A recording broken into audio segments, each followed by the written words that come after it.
Well, all kinds of weird things are already going on, and we literally just hit the go button. And we're actually live on Rumble. My God, it actually worked. Whoa. Yep, and I don't know if anybody will watch, but maybe people will watch. We'll get all kinds of weird people over there. I don't know. We're gonna close it. I want to welcome everybody back for All Times Terran Gaming, Castles Crusades, the Dancing Esteban, the magnificent Cade Master who wiggles his fingers at people and blows them in the walls. Liar the Rogue. Phrasing. Liar the Rogue who only does it from behind, and Fizzle Spank who does it every which way. Yep. Can you guys hear me now? Is that better? Yes. Yeah. Yes. And no Listen, buzzing. I am not active in a glory hole, you fuck. Whoa! Whoa! Whoa! Whoa! Don't you smell like one? Blow them through walls. Yeah, fuck you. Whoa! Whoa there! Pump the gas there. Like I said. See? Yep. I was talking about banana cream pies today. I was like, not a euphemism, not just a legit banana cream pie is nice and cold from the fridge is delish. Everyone looked at me all weird. It was like there's a poor pregnant woman on the local group asking, like, I'm pregnant, had a craving for a banana cream pie. No jokes, please. And the comments were full of, I think you already had one. Yeah. So we already know you like him, but yeah. That's a great way. Have I mentioned this stream is intended for 18+ audiences? Or I don't very think there's innocent. anything we do that's recommended under, I don't know, 25. Yeah, There's anything we do that's recommended under the court of law. probably not. Fair. But we're back. We're a little low energy tonight. I've had the don't want tos today. Didn't sleep well. Greg here couldn't even get muster up a dance. Of course, he was messing with his equipment, audio equipment. That is. He got that. Yeah, he's getting that all sorted out.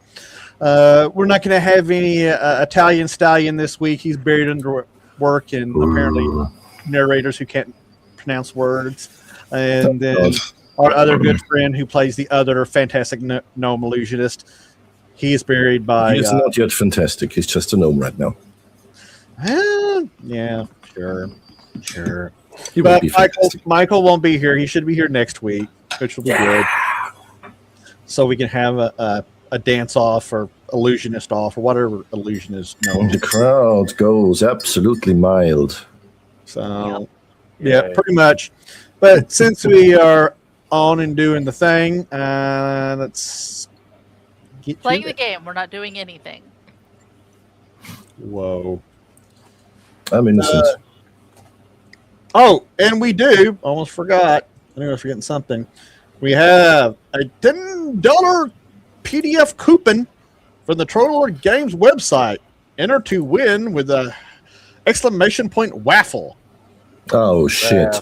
Raffle. What? Raffle. I just rolled a 20 in the software. That means I'm screwed for the rest of the night. Pretty much. Yep. Yeah. Okay, let me check stream manager. Are we actually? Yes, we're actually in a good.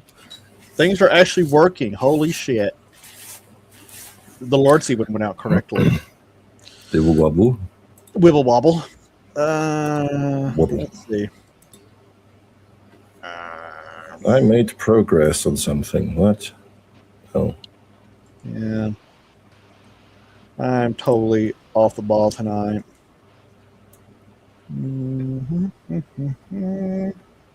Where's the foot? The window's over. Oh, there it is. My It's bad. the inverse of making progress.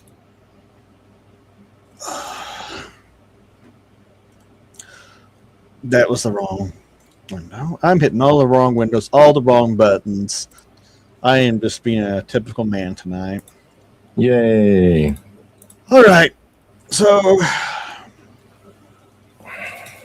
we return to the scene of the crime. Shortly after your brutal battle with poor, hungry Kruggle the ogre, there's a sickening aroma of burning and sizzling ogre flesh that fills the chamber in the aftermath. Esteban, you're off to the far side of the chamber. Run your hands, tracing your fingers along what you think are the edges of a hidden door. Oh, yeah. But the cleric, he is tending to the injured, rendering first aid and casting Cure Light Wounds on himself and others. Cade, you're going to regain 10 hit points.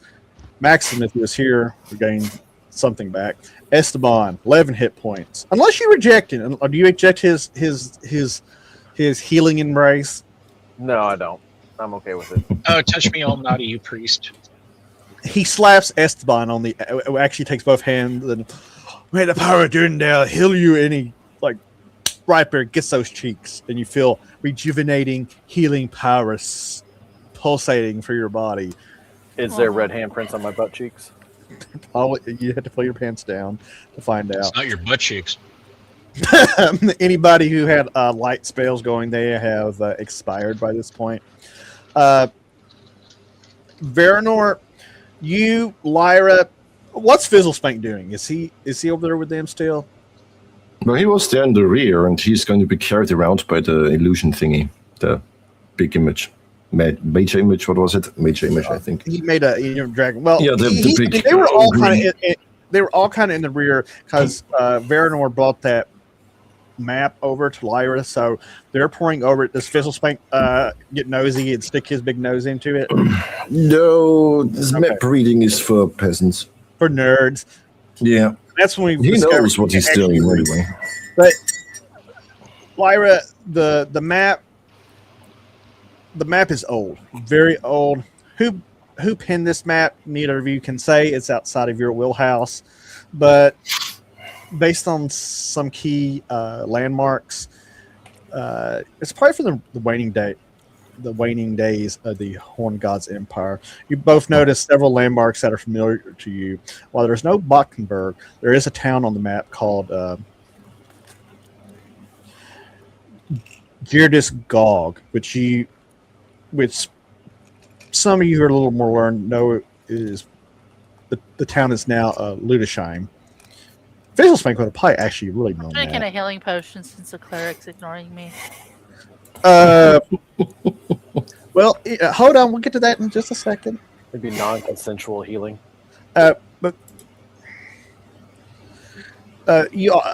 Larry, you managed to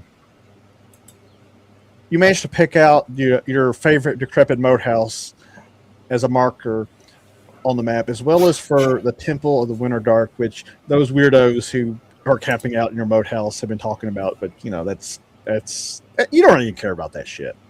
Veranor, several locations on the map correspond to the. You remember the map room you found way back with Maxim and Farland? Yeah, some of those landmarks correspond to that. But I'm going to tell Lyra. And she's going to be like, what the hell are you talking about? Because she wasn't there. Well, that's her problem. That's her problem.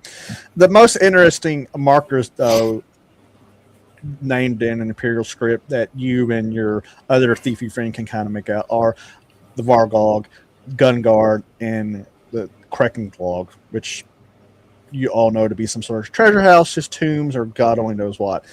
Cade, you're kind of standing over the recovery after the cleric lays his healing hands on you, and you're kind of recovering over there when you hear a faint little voice saying, "Oh, little whelp, that map might be key to finding something I desire so desperately."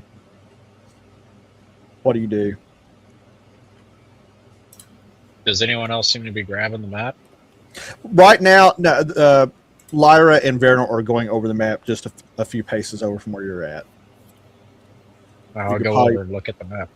So you go over there and you peer over one of their shoulders, and as you look at one of the markers on it, glows gains like a faint blue magical aura to your eyes and your eyes only. Lyra? What? You're going to regain 7 hit points because you know what? The cleric always takes care of his favorite thief. I get how many? 7. So it's going to take you. It should put you at 29. How does she have 29 hit points? What do you mean? How does she have? She's like 7. Yeah. So with the 6 that I got back from my potion, Like you're going to be Oh my god. Okay, what's the math? 35. You're gonna be at 35. Okay. I've Well, only without got the 3. dwarf tonight, you're probably gonna have to be the tank. But you're good at tanking, just not in this game. Rude. As you guys are standing over the map, that's when you hear that shrill "Help!" coming from the door that is barred. Who's going to respond to? Fizzlespank is going to go over and kick the door Well, with his -1 strength. Well, when he Break walks his over there, ankle. he gets another look. There are 3 very large stones, each weighing over 100, 150 pounds, that are set against the door, barring it. Oh. Who all comes over here? Am I still finding a door? You think you've found it. You haven't like found a way to open it yet, but you're like, I think there's a thing here. See? Well, I'm going to stay there. Okay. Well, Menelaus is over there, also kind of looking it over with you. The cleric is going to come over. Of course, Kate would be right there too. So yeah, there is this large double door that is barred by these 3 large stones. Well, I still have my mage image. I don't know if a major image is going to work on It's a rock. A stone doesn't get an intelligence save, so it can't It disbelieve. has no intelligence. It can't even say. I mean, you can make the same argument for a. An orc Okay. ogre or an orc. We'll do this. Roll me a d20 plus 5. How about 18? 18. You're all astounded as one of the rocks budges a little bit. Yeah. And that's why Fizz is the most amazing illusionist. I yell from the other room, hey, you see, you got to put your back into it. The cleric yells back and says, well, why don't you come here, get your ass over here and put your back into it? So I'm putting my back into this hidden door, you see, because I'm going to find some gold. Hidden door? What the fuck are you talking about? You're Oh, just you'll yelling. see. You're yelling back and forth over this. The cleric, he's going to come up there and try to manhandle this thing. Of course he is. Let's see. 6. Clerks are really good at manhandling. What do you say? Priests are good at manhandling. Oh God. He gets here on the stone that's right here. Oh, it might help if I move the freaking thing, huh? Yeah. Oh, the reason I wasn't doing it was because the software is stupid. Because if I have something else over that screen, it doesn't actually do anything. The VTT has to have a screen of its own. It's stupid. He puts his back into it, and this stone here, he gets enough momentum and starts rocking. It tips over and falls over out of the way. Yeah. And he is completely gasped by this place. I need to do some more lifting, I think. He looks at Kate and he says, get your arse over here and give me a hand. You two, fuzzle nuts. No. Get your... Is anyone near the map still? Fizzlespank. What now? Fizzlespank is an officer, and he's not a working officer. I assume they still have the map because Veranor is the map holder. Yeah. That's my map. Okay, never mind. Okay, who's going to help him in this endeavor? I'll go over to the fucking door because the priest is so goddamn weak. Give me a strength check. 1d20 plus 4. Oh shit! I forgot to pull up my sheet. No. Yes. Yeah, fell off. She didn't like being told no. She's like, excuse me? Excuse me, I don't know what that means. Not in the vocabulary. 13. She's mad because she can't get off the bed. Let's see. this time this rock might be a touch heavier. It's not giving. Finally, we're gonna steal Walt's character for a minute. The dwarf comes wandering over, still kind of feeling the effects of his ordeal, despite the healing that he had done. He's going to throw in. Being that he's a dwarf that is a stone dwarf person, can't he find some shatter point and just like tap it with his axe and it blows up into billions of pieces? No, you know what? He's going to do something even more nerdy and clever. He walks over, looks around, he finds the longest bone. What the? No, he's not going to lick it. He finds a very large bone, a couple bones, and a skull, and he puts the skull down, and then he uses one of the bones as a lever to tip the other rock over. And he's like, Oh. "Work smarter, not harder." But it gets enough up where he can get one of these doors open. Coffee. That's all you need. So with the path clear, who's going to go in first? Look at the priest. You want it in, man. Well, clearly there's some distressed soul in there that needs our assistance. Oh, of course. I'll go in. Dickbag. Wow, someone is feisty tonight. Hmm. What is this stupid? Was it the thing? heat all day? I don't know. Yeah. I'm tired. Well, your character kind of had the bat snot beat out of him too, so Well, there is that too. There is that too. Yeah, don't worry. I've been a raging asshole lately too. Everybody's been a raging asshole. Whoa. Back that train up. I don't know, He's a Greg. That's kind gaping of aggressive. Okay, Jesus Christ. So, clerk says, "Fine, I guess I will go in first. Who has my back?" I'll go, and I push him out of the way. You go ahead and just try to push through the door. Yeah. Without checking for traps, you slide through. Clerk says, "You're supposed to let the thief do the thief stuff." Who goes in Oh, after Well, that? the thief Good job. didn't do the thief stuff. Who goes in after them? I mean, they've already cleared the way, so I'll go in behind them. Like, oh, they did my job for me. Yep, Right. must be safe. They didn't So- trigger anything. And then a fireball detonates. And the fireball Right. detonates. You guys entered the room, and immediately up ahead of you, you see a large, rusted cage, large enough for a man-sized humanoid. And then you hear another shriek of, "Help! Help! They're gonna eat! That thing's gonna eat us!" It's a voice from the other side of that crate, or that crate, dog crate. Ha! Ran your chair for too long. The room it's large, dank, nasty. Once you kind of get in a little ways, Kate, you immediately to your left notice a kobold with his arms chained high into the behind it, and he is struggling against these things, and he looks at you with desperate eyes. All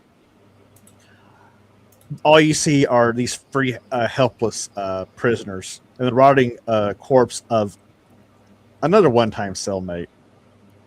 Is there any frayed rope lying around? Roman percentile. There might be a frayed knot, though. Yeah, probably.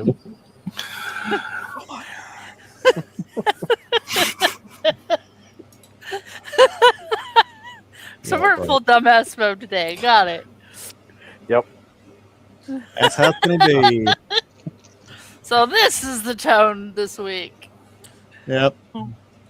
Good thing no one's watching tonight. 62. 62. Yeah, you find one. I'm gonna pick it up. I'm gonna go over to the kobold and I'm gonna start tickling him underneath the armpit. I thought you were gonna What's wrong, buddy? What's wrong? It hisses his staff and starts giggling.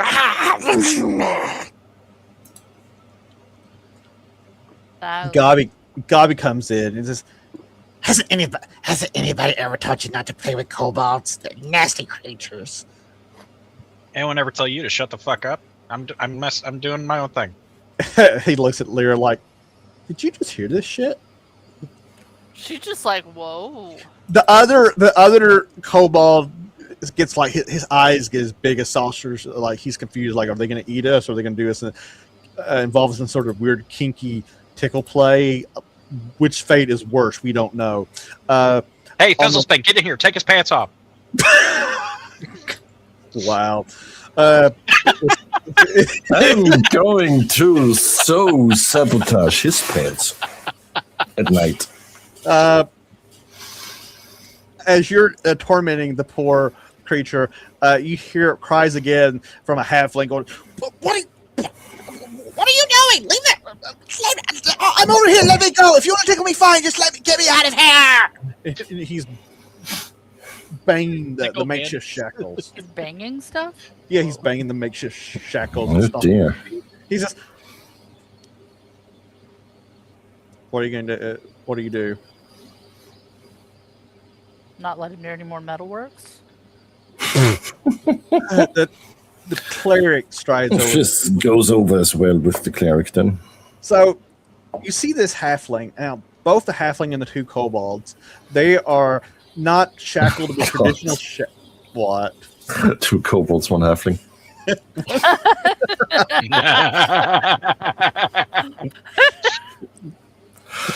Wait, they both use the halfling? Yep. The manacles they're using to secure these poor creatures are not actually manacles, but rather ingeniously close. Rather ingeniously for an ogre, Kroggle had twisted large iron nails into manacle links and then bound them around as best he could. So they're not really pickable. Or you have to cut off their hands. Does Fizzle say that? Yes. I really like Master Gnome. I understand the dilemma, but I am very fond of my hands. I can't do my work without my hands. And what is your work? the cleric kind of cocks an eye at that, and he says, "Well, I am Watto Brickler. I'm from Ludesheim, and well, I'm a trader, and well, we were beset upon some orcs You're and a traitor, so you just left. Kevin answers it off with her hands. The halfling's like, "Oh, what do you mean left? I was captured. Well, actually, our caravan was attacked by these foul orcs and Ungern, and well, yes, I ran away. I'm not proud of it. I'm not a brave hobbit that goes off and fights dragons and finds magical objects like in the storybooks. No, that is not me. I make money for my family." He says, and then this beast of an ogre, he captured me, brought me here, and he's been threatening to eat us every single day. And well, he has eaten several of the occupants that were here, and he mostly bemoaned the fact that we were not gnomes. And at that point, Gobby says, Wait, hold it. I want to know something. Fizzlespike, I want to know something. What is all this talk about eating gnomes? Are gnomes tasty or something? I've never eaten a gnome, but everybody was, I want to eat a gnome. I want to eat a gnome. Gnome. Blech. I think No, it's probably just a pun on the whole gnome and nom. You've probably heard that nom for eating. That's we don't have words. We don't have words in our language for Can you pronounce Well, you're a goblin, so what would you know? more than you. During this interaction, the Watto finds us. Look, my family owns an inn in Ludesheim, and they will be most grateful for my return. And I will make sure that each of you are awarded 100 gold pieces and as many free nights and rooms stays as you can stand. I mean, as long as you keep your manners about you and leave the goblin outside. Rude. Gobby says, Off with his hands! He had just as much hand in rescuing you as the rest of us. Why do you want to leave him out? Oh, is he like a pet? Is he trained? Is he housebroken? Eat him, Gobby. Gobby leaps at you and like does that kind of Scares like the shit out of him. double chomp thing like Malinois does, like, and it starts like, maybe we'll find out what halflings taste like. Then he licks his face. Oh God, no, that is There's definitely a not deeper meaning behind appropriate. that than we know. God, just please let me go and help me get out of here. Cade, what are you doing to that? I'm still. I was gonna say I'm still tickling the kobold, going, just cut him down. His bitching's annoying. the poor kobold is just laughing manically now, and Hasn't peed his pants yet. let's see. No, I think he's crying. Yes, he has. Oh boy. Oh, this one sprang a leak. Move on to the next one. It's screen. Fizzle Spank, you know Kobold, don't you? Do I know Kobold? I think you do. I do know Kobold. So this other Kobold is yelling in his draconic language. No, whatever weird games you're doing. No, not to me. Stop. Let us go. What is wrong with you? And why do you smell like rotten ass? The Kobold does appreciate what you're doing. It does. Yes, he does. He's very happy about it. I keep doing it. Ah! Then that one starts screaming, and the other one like I change it up, and I start doing his feet. I start doing the bottom of his feet. You're doing 2 feet. he starts stomping. And we're now in the foot fetish area. Nice. Meanwhile, Wait, the where's cleric Brian is when we need him? Not even 30 minutes in. the cleric ignores your hijinks and starts. He gets a tool and manages to start prying the links enough where he can slip the halfling's hands out of them. Like, oh, thank you. At least there's not one of you that's a strange pervert. Dobby. He hasn't even met me yet. Yeah, not that you know that. Lyra Just the guy. side-eyes. I'm not a pervert. I'm just weird. Lyra kind of side-eyes at that and goes, he might be the worst. He went. The cleric winks at the halfling and walks off like a boss. He comes over to Cade and then he looks over Lyra. It's like, what are we going to do with the tickled kobolds? Ah, The halfling bard is like, I could make a song. What do we do with the Tickle The tickled Kobold. tickled kobold? What do we do with it? I figure y'all know it. what do we do with a tortured kobold? Early and no more. Hi, bros. Cade, stop torturing the poor creatures. I think they've been through enough, the cleric tells you. Nah, fine. I just drop the rope and walk away.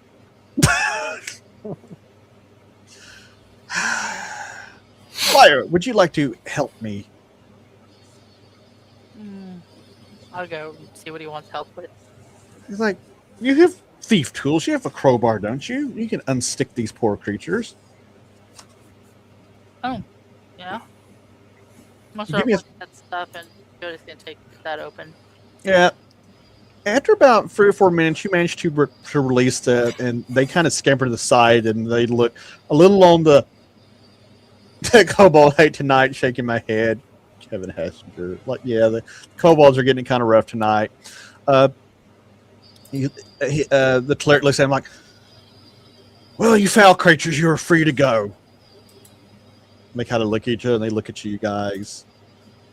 And kobold is just, we have nowhere to go. Fizz, do you say anything, or you just... Well, how is that our problem? They kind of look at each other, look at you, and he kind of... I mean, you're free to go. Do whatever. They start kind of...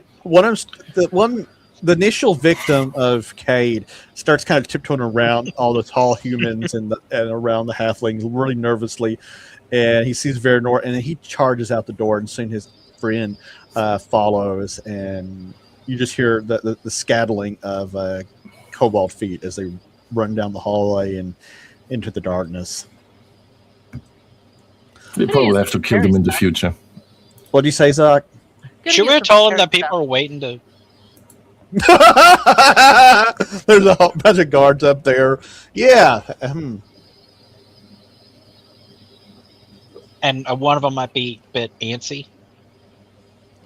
So, does anybody say, hey, go make sure those kobolds don't get murdered?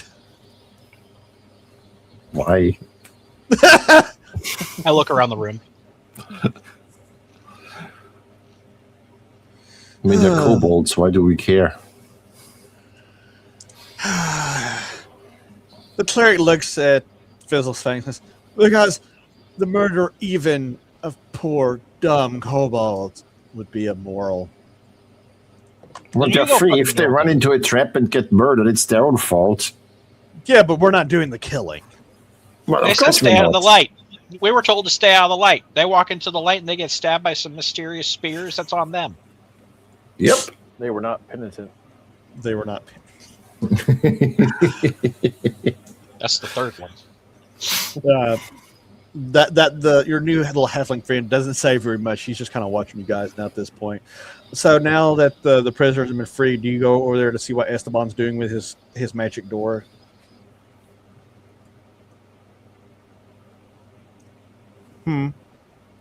Sure, let's check out.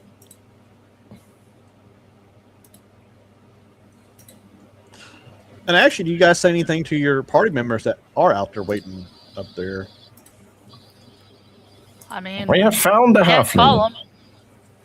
What do you say, Zach? I said we can't call them. Well, you could try. How's that? They do not accept the Sorry, charges.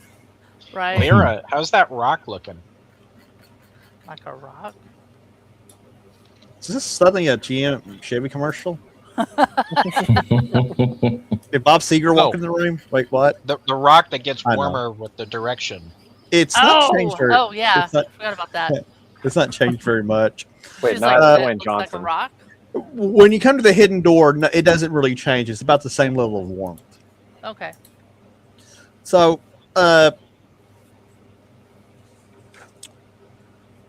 Esteban, roll me a perception check. 1d20 plus primary. 3. That would be an 18. You're over there with your tender caress feeling around the stones and the door. Very, you kind of have your eyes closed. It's like a very, you're having like a really intimate moment with the door, feeling for any kind of oddities in the structure of the wall. The I'm going to lick it because I've seen the dwarf do that to a stone. I figure it might help. And when you lick it, You're poisoned. when you lick one of the stones, you feel a little bit of play in it, and you realize this must be some sort of latch. I'm going to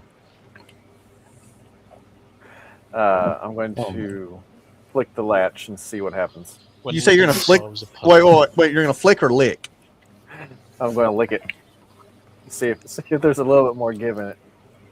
See Yeah, if there's a little bit. See if it makes the door react a little bit. Gabi is standing Door aside watching this as you're licking it, and it presses just a little bit. And Gabi, he's looking and looks at Lyra like, "Is this some sort of strange? Is this a human fetish or an elven fetish? I'm confused. I thought doors would be the rock lickers." She just shrugs and like, I turn around and Gabi and say, "Hey, you see, dwarven union member right here, sucker." Saw He my shakes boss his man do head. this. He says, "People say goblins are nasty creatures, but we have a rock licker over here. This one over here with a foot fetish, playing with kobold feet." It feels a spanking. His weird obsession with blondes with big melons. Gabi needs a drink. I'm going to, if it's got a little bit more play, I'm going to sit there and then undo the latch. You press that latch. The rock presses in enough where you hear a mechanical click, and the door swings open just a little bit where you can push it open. I pull revealing- Menelaus in front of me. What? Rude. What is wrong Hey, with you? good job, man. Thanks for the assist on this one. I'm going to kind of give him a little shove in through the door. Thanks. What the holy crap? So, crap. Hold on a second. So you have the corridor. What's the rest of the party say about this?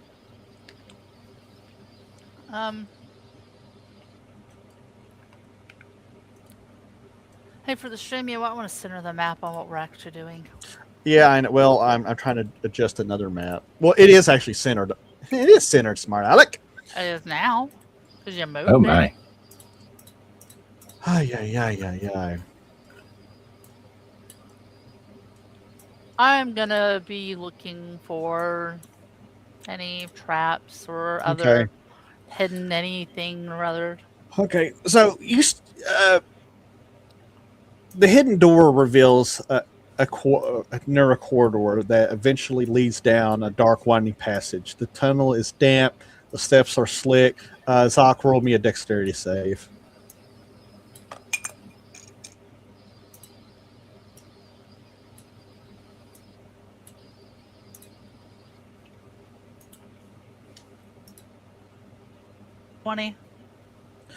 Yeah, you have no problem descending in there. Esteban, roll me a dexterity save.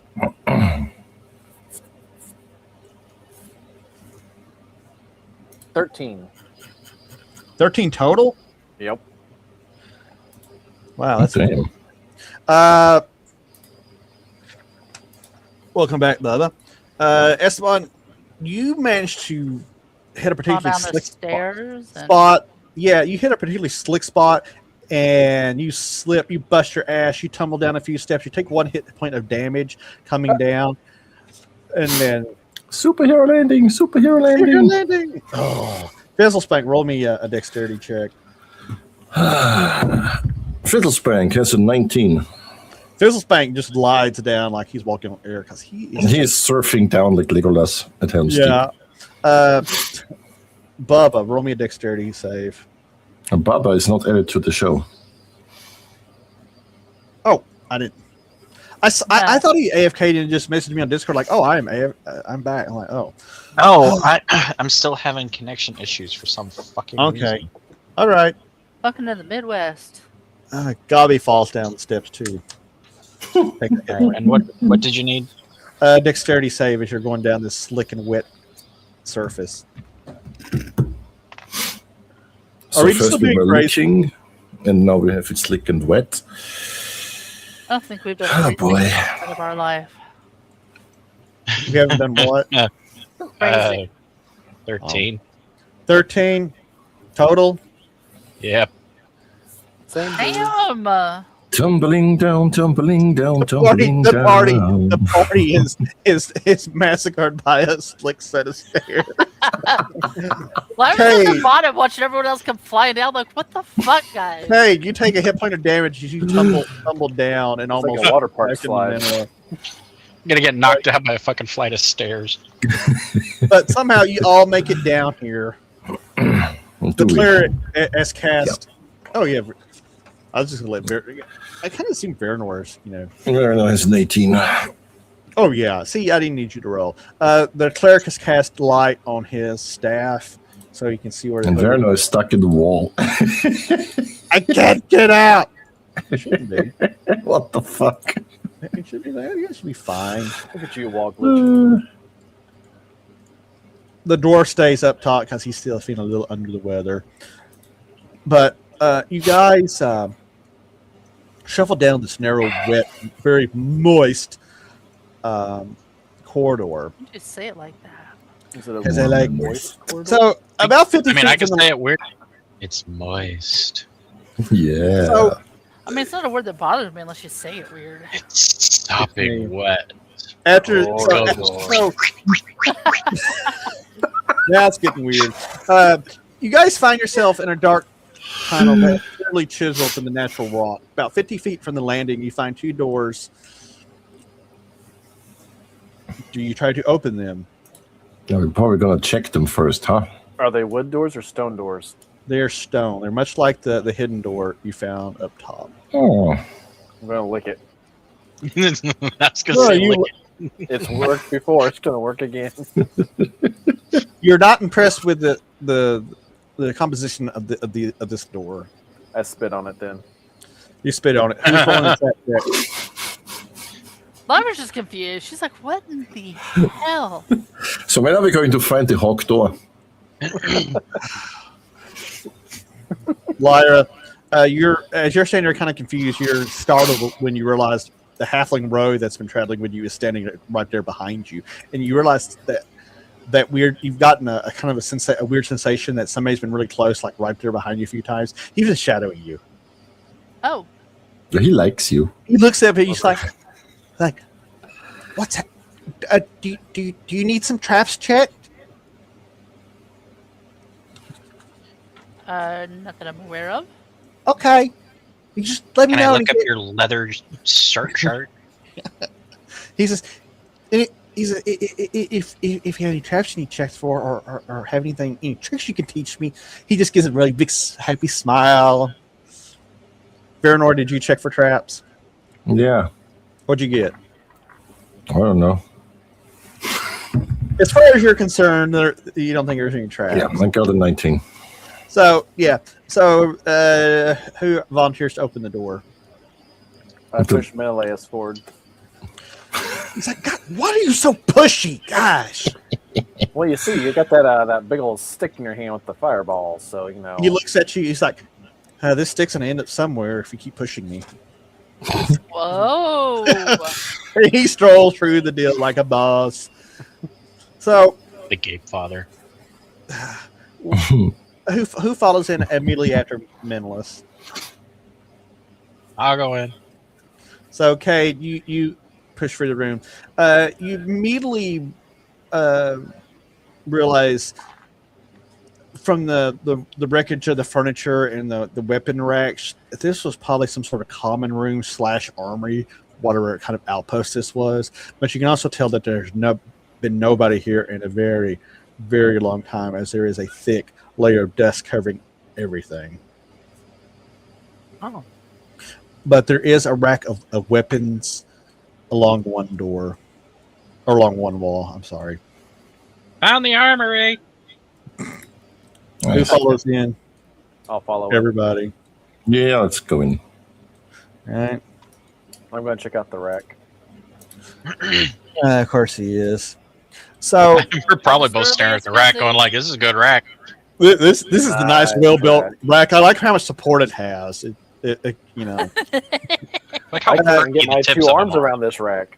the rack has 8 spears, 4 crossbows, a collection of crossbow bolts, several light maces, a couple war hammers, and 3 tridents. 4 crossbows and Walt isn't here. Yep, That's sad. there is. Yep. And you said 3 tridents? You can be a Navy SEAL. He can earn I your was going to say tridents you can be a today. vampire. I test my thumb on the edge of the trident. It's sharp.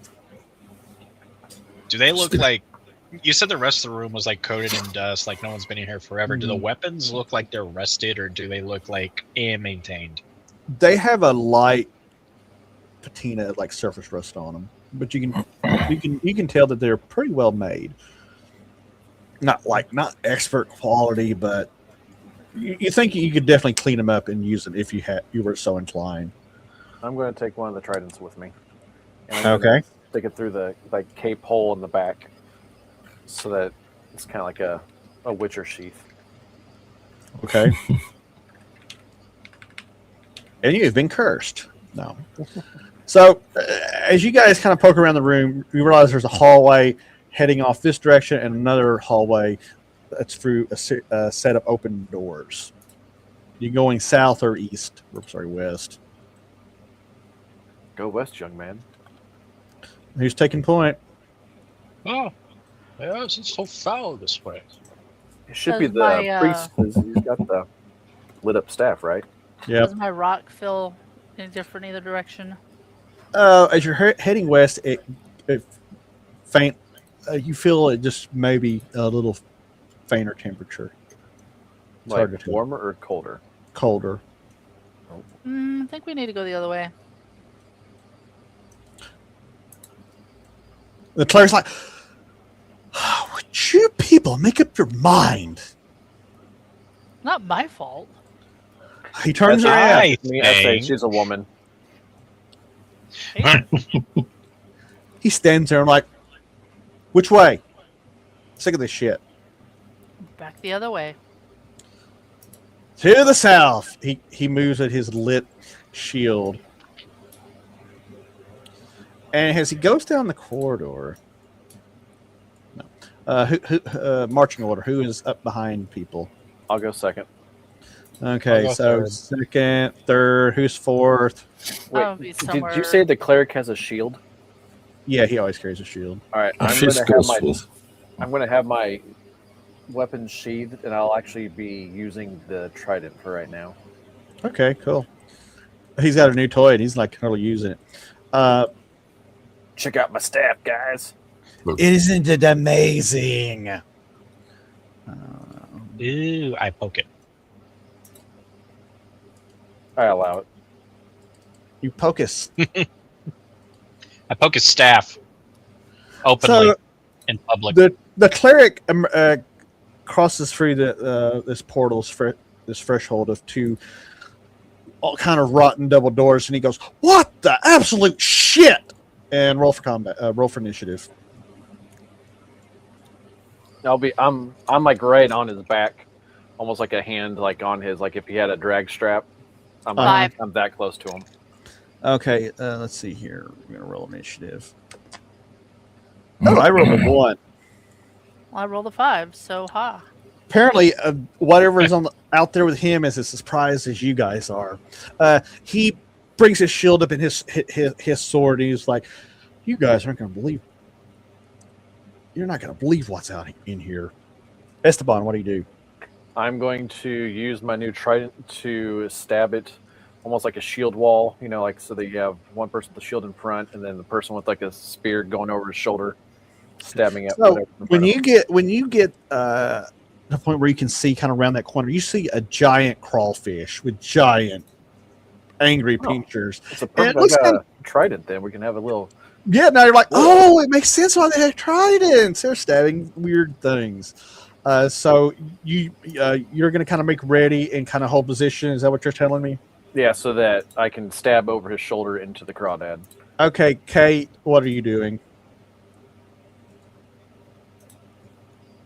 Well, I'm out of magic and cantrips, so I'm just gonna have my rapier out and ready for the fucking thing to come at me, I guess. Well, if you catch a glimpse off to your side, to your left, and you see another one emerging from the shadows. I'm gonna Fizzle stay in the Spank. light because I don't have any light source. Okay, yeah. Fizzle Spank, what are you doing? Well, I'm there somewhere, behind these idiots in the door. Okay. And do I see the fishes? The crustaceans, Jesus. It's a sea bug. I don't care. You cannot see the sea fishes. Okay, then I'm doing nothing. Lyra, what are you doing? It's all short people in the front, right? I mean, kind of, yeah. You're just going to step over them? It's like a No. party mullet. Huh? Short people in the front, party in the back. You're going to stand up? You're going to step over them? No, I'm not going to step over Okay, I them. can hear you. Okay, what are you going to do then? That Just means I gonna can lay down and see hide over behind their them. Heads. You're going to what? That means I can see over their heads. Yeah, you can see over Fizzle Spank and a couple of the halflings, but Esteban is here, Kate is here, and they're not exactly short. I mean, Yeah, but I can be they're not kind tall enough to date, but they're not that short. Whoa, easy now. Hey, What's she like 7 They're footers? not 6'5". Wow. and how tall are you, fucker? Oh, I'm not tall enough to be dateable either. No. Oh. Why is it not? Focus. Oh, that's dang it. worse coming from her. I'm actually like half an inch taller than him. But I'm still a giant compared to Walt. So here we go. I mean, Okay, so if I am standing where I can see between the two taller guys, Mhm. can I see the crustacean? You cannot see the crustacean, but +1 XP for correctly calling it what it is, not a sea fish. Well, The sea thank you, bug. but I was being sarcastic. Is there a land fish that I need to worry about? Land shark. Hey, Zoc, do you want any eggs? I just like to throw that. Are you asking for a neighbor, or are you just being weird? Neighbor. Actually, kind of both. We're like, I'm going to ask the middle of the game because why not? I just, sure. the neighbor Mike said, do you need any eggs? We have extra. They also have rabbits. A rabbit stew. Okay, so you're standing there and you cannot see the crustacean. You holding your action. Well, yeah. Okay. No, I'm gonna do something really stupid. Veranor, what are you doing? Nothing because I can't see anything. Okay, Veranor can't see anything, so it's going to go to the crustacean's turn. When we start hearing screams, you're gonna close the Dungeon door has and crabs, man. What the fuck? The first crustacean it snaps its claws twice at the cleric. He kind of bats him away with his shield. The other one's coming up quickly on. Would be funny if this kills Cade. I probably will.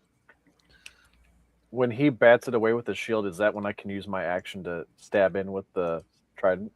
You know what? I will allow it. Look at those tactics.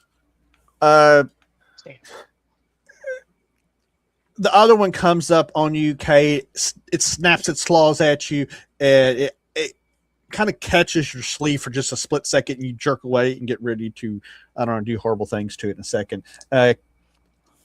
Greg, go ahead and roll a thrusting attack. All right. Is there anything I add to it? No, just regular melee. 7.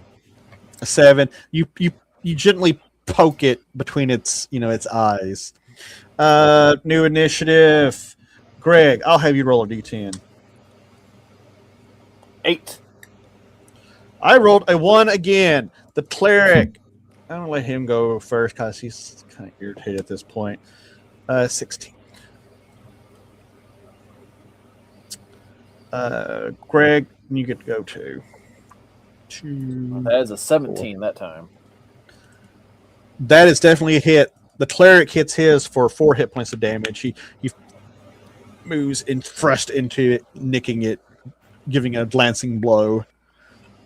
Well, what do I roll for damage? 1d8, I believe, is a trident. 1d8.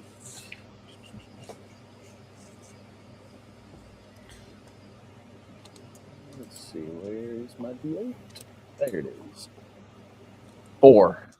4. You get in there and you stab at it with your freaking awesome trident and give it tetanus. How much damage you roll? 4. 4. You hit it for 4 hit points of damage. Cade. Did it squeal? It let out a little pissed off squeal. It really wants your ass now. Wait, what? Stab it. You stab it. Your ethereal rapier appears, and you thrust into it. There's a lot of thrusting with some. Yeah, there's a ton of thrusting. 19 total. Oh, that's a hit. Die. 6. You hit it for a whopping 6 hit points of damage. You cut deep into its body. Fizzle Spank. Well, How close am I? You're like within probably about 10 feet. Oh, cool. Then I can drop some minor dark chaos on one of them. Yes, you can a minor dark chaos on the Minor dark chaos. Then I'm going to do the castily thing and wave my fingers about. Bookity bookity boo. Yes. What does minor dark chaos do? Because I haven't used it in forever. I know. Saving from Smoky drills, which mine are purple. 3 points times 2 for 2 rounds. Okay. So how much damage this round? 6. What? 6. It would be 6, yes, sir. So, Kate, as you thrust into it, your weapon, suddenly these dark start coming up. the smoky tendrils come up and start thrashing about, doing it some real harm. Lyra, you can kind of catch a glance of one of these things as it's struggling and fighting with Cade. I'll shoot an arrow at it.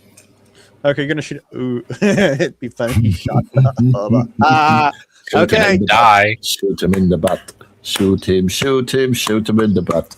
With your wooden shaft. As you're readying your bow, 21 to hit.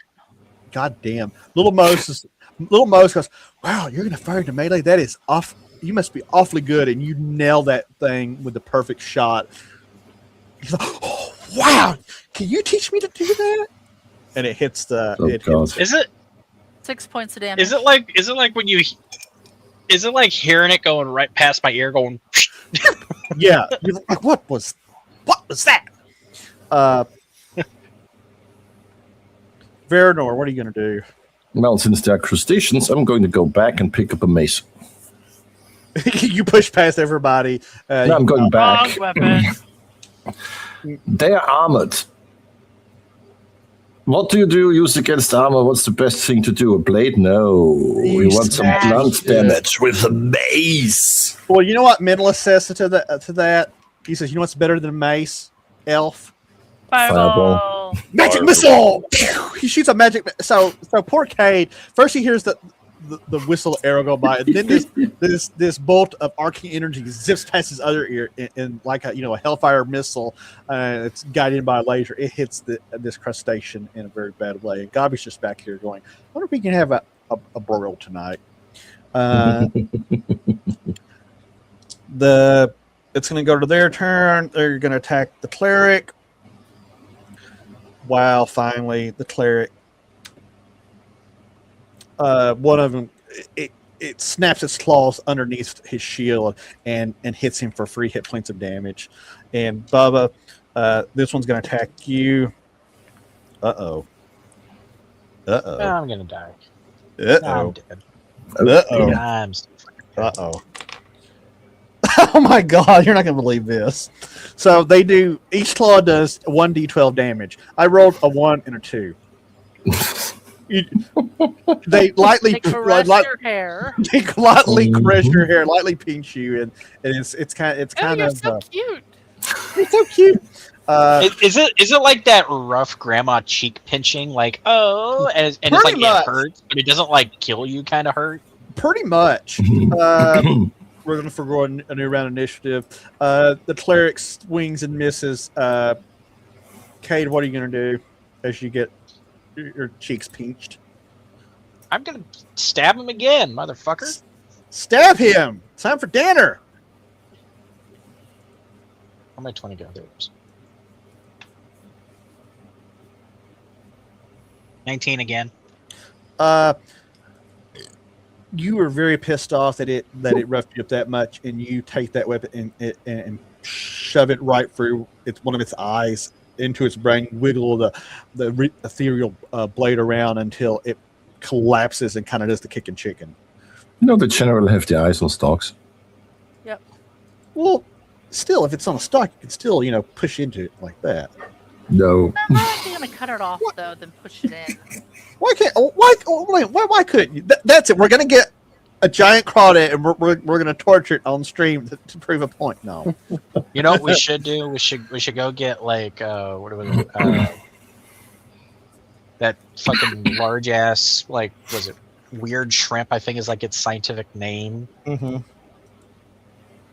Because they had eyes on stalks.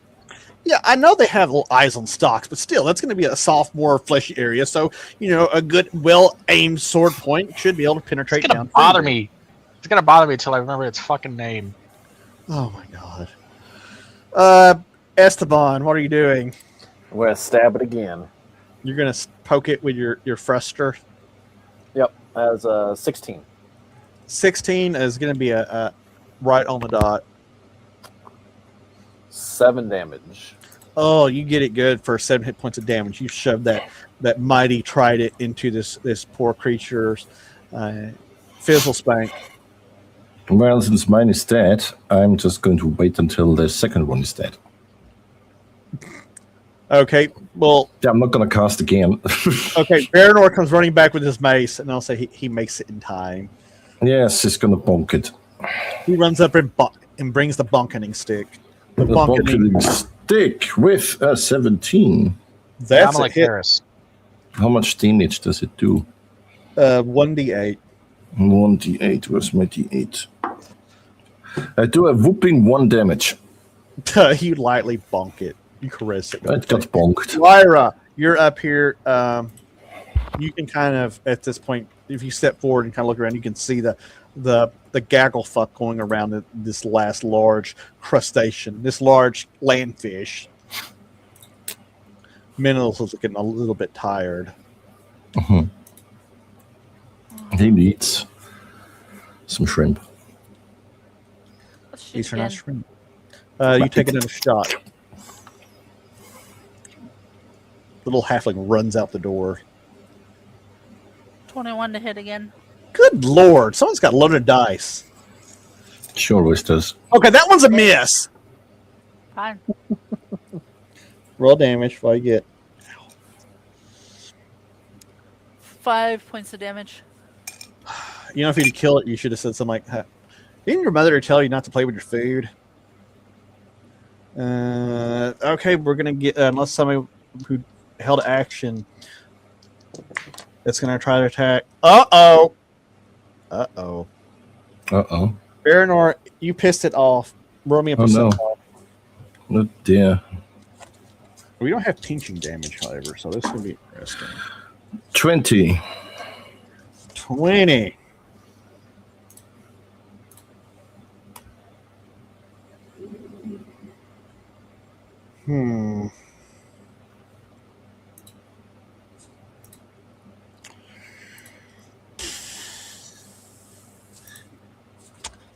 Yeah, this ain't gonna be fine.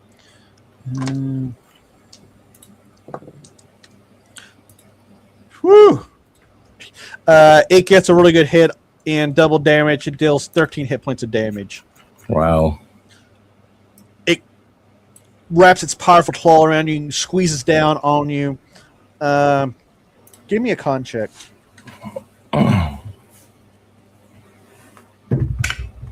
Oh. That's a 3. You start shaking violently and little kind of foaming at the mouth, and, and a little hair starts sprouting, and your eyes start like changing. And yeah, we'll get back to that. We're gonna go back around. The cleric's gonna try to take a swing at it. He's gonna do, yeah, next to no damage. Esteban, you're closest, so I'll let you have this. What are you doing? I'm going to stab it again. You're going to stab it with your stabber. Oh, 16. Again. 16. Yeah, roll that damage. Roll that beautiful bean footage.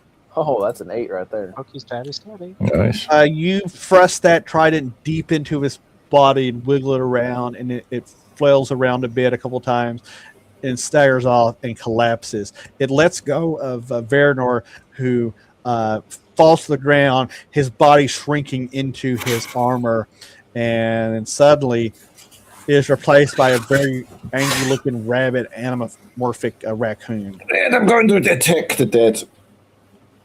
Because I'm angry at it. Yeah. He runs and you start and you start jumping on it and biting it and just going to town on it like a mad rabbit creature. So you stumble through. Whoever's in this chamber, you realize this is some sort of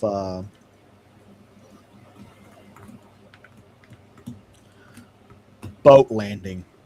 You can hear the drop of water droplets hitting the cobblestone around you in the water, and if you look off to the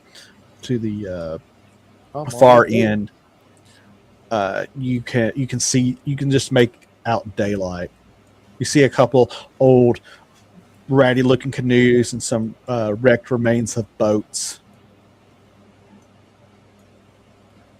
And the raccoon is still going to town on this poor crustacean. Hey, Lyra, how's that rock feeling in your hands? Is it getting all toasty? Is it? The way you say it sounds creepy.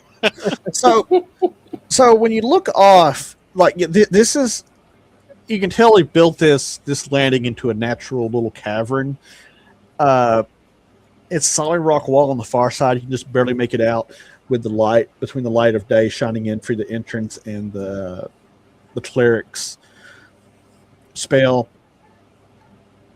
Lyra, when you're facing kind of in a southern direction, it does feel a hair bit warmer.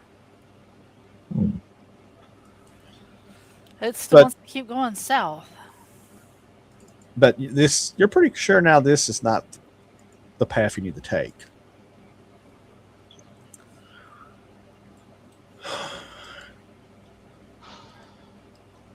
What do you guys do? Can we hijack a boat? Huh? Nothing. Mentalist says, hey, Brightwing, welcome to the stream and welcome into the raffle.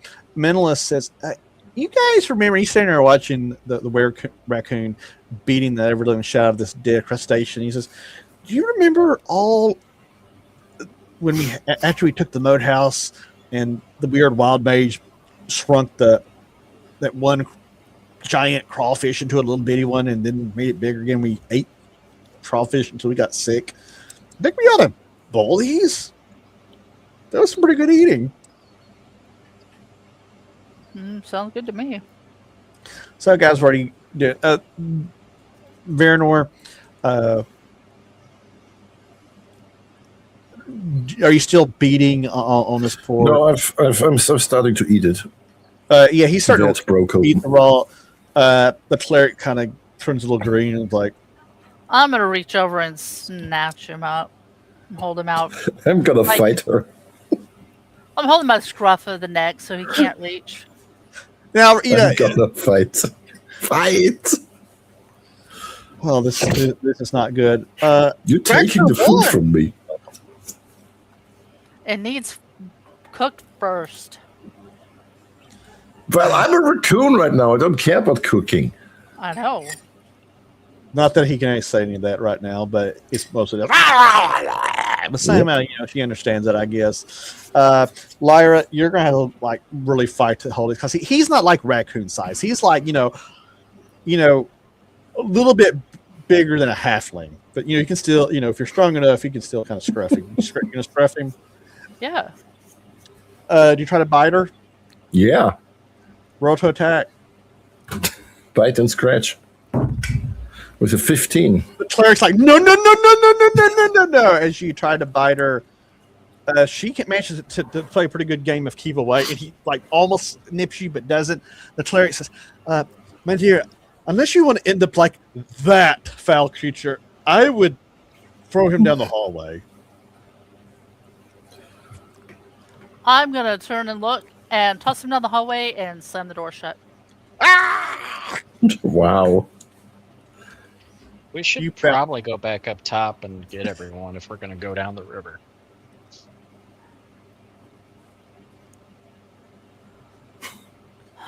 Now you got an angry raccoon on the other side of the door.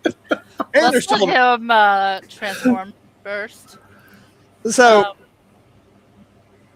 okay, so do I feel like, we don't need to follow the river yet, or? Well, okay, let's put it this way. Stop and explore what's here, damn. No, you don't have to, by any means. So, you know that the stone is indicating a southerly route. That's one of the consistent points. Sometimes you can't really tell, and you're standing there But like, it's not strong, so I'm not close. Yeah. So you probably know this is. I mean, you're pointing south, so yeah, you're technically closer, but you're not there yet. So, but you also know that map indicates a couple locations that are to your south. So you have that going for you too. Okay. Veranor, what are you doing? Are you just going to stand there and beat on the door? Or are you going to run off and get in trouble? Well, the food is right behind the door. I can smell it, so you're just sort of scratching on the door like, I want in. I want my food. The cleric is standing there, and these doors do have little barred, little open windows. You know, he's looking down at Veranor's beast-style form. He says, "We really need to see about fixing this." But he's so cute. Nah, you see, it adds a little chaos to the mix. It's kind of nice because you never know. He looks at you like, if you really wanted chaos, we get us a bard. Don't work with a bard. There's only enough showmanship here for one of us, and that's for me. And I bounce my pecs like Terry Crews. The halfling bard is like, "Excuse me, I'm here. I can perform. I can give." Great.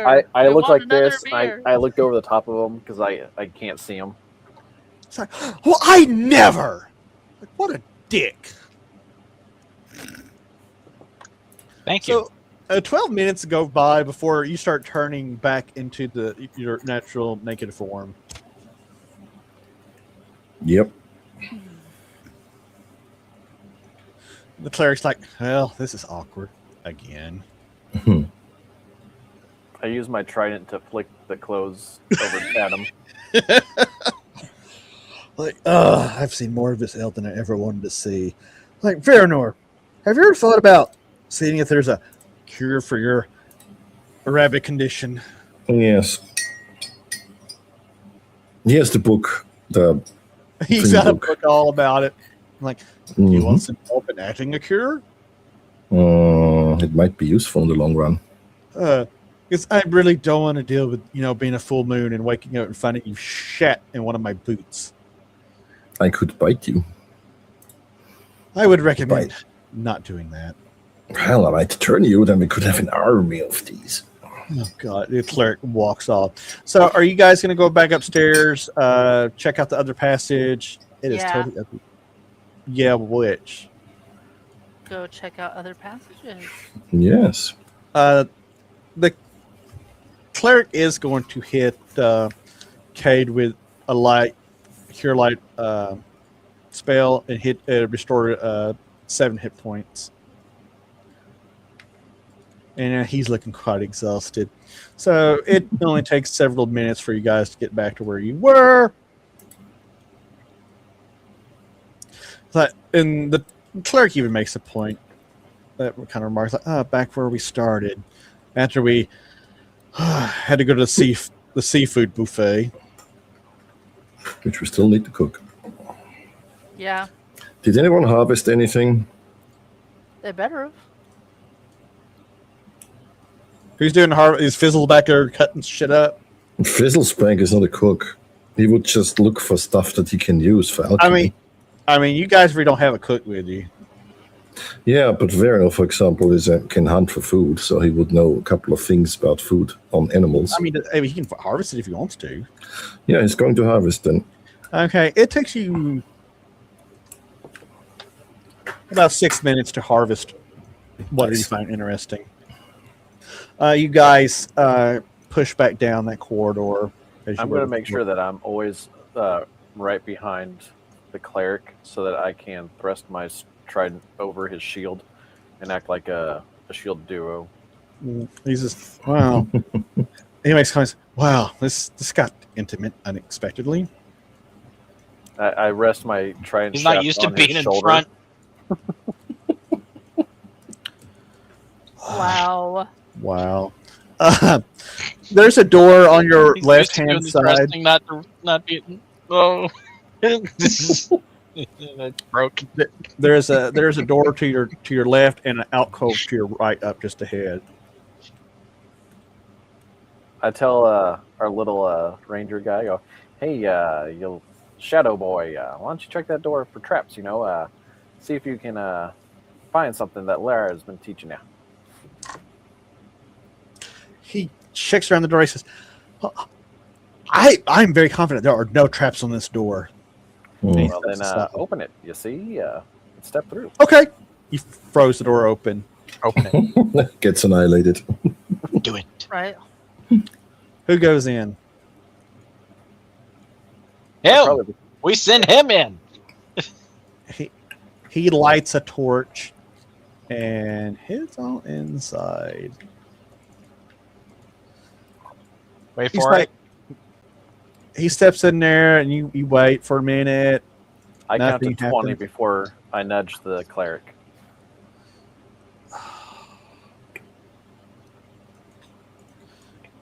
Yeah, nothing happens. But you hear him go, ugh, of course, this is disgusting. The cleric marches in, and you guys, you enter, and clearly this was once the latrine and bathing area for this outpost. Did it smell worse or better than Cade? It smells better because it's no one's probably taken a shot in here in several decades, and there's a bit of dry muck everywhere. Is there anything you guys search or do? I walk back out. Okay. Anybody else going to search or do anything in there?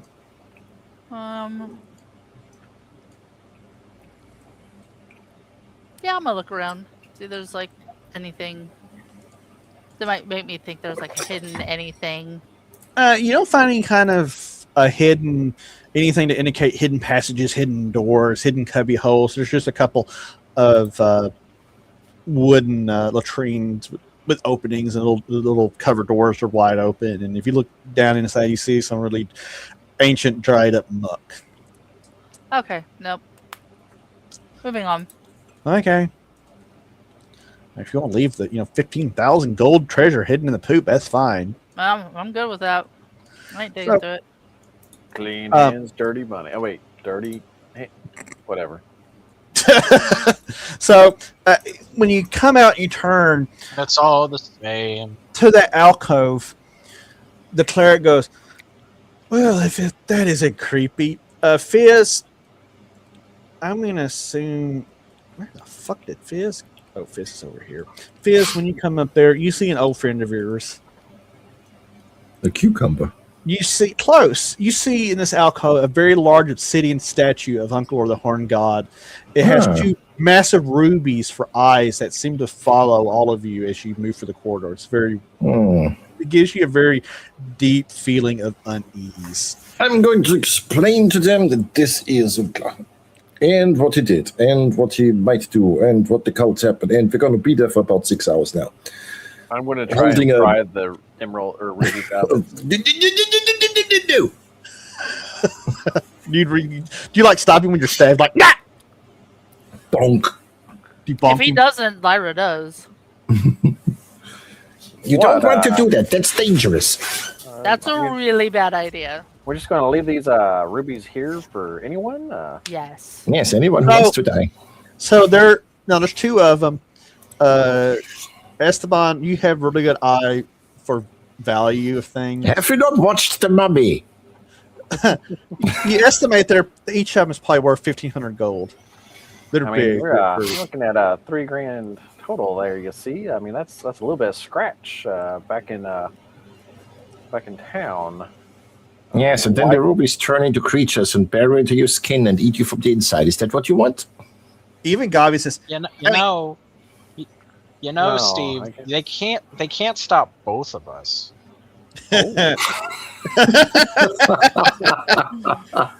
Gavi's just standing on the side, leaning on his little staff, and like, let the idiots do it. I mean, they'll be the ones that are sorry. We'll be the ones laughing. Oh, he raises a good point. Is there any stone jars around? Stone jars around? No. No canoptic jars. Okay. Oh, you didn't read from the book first.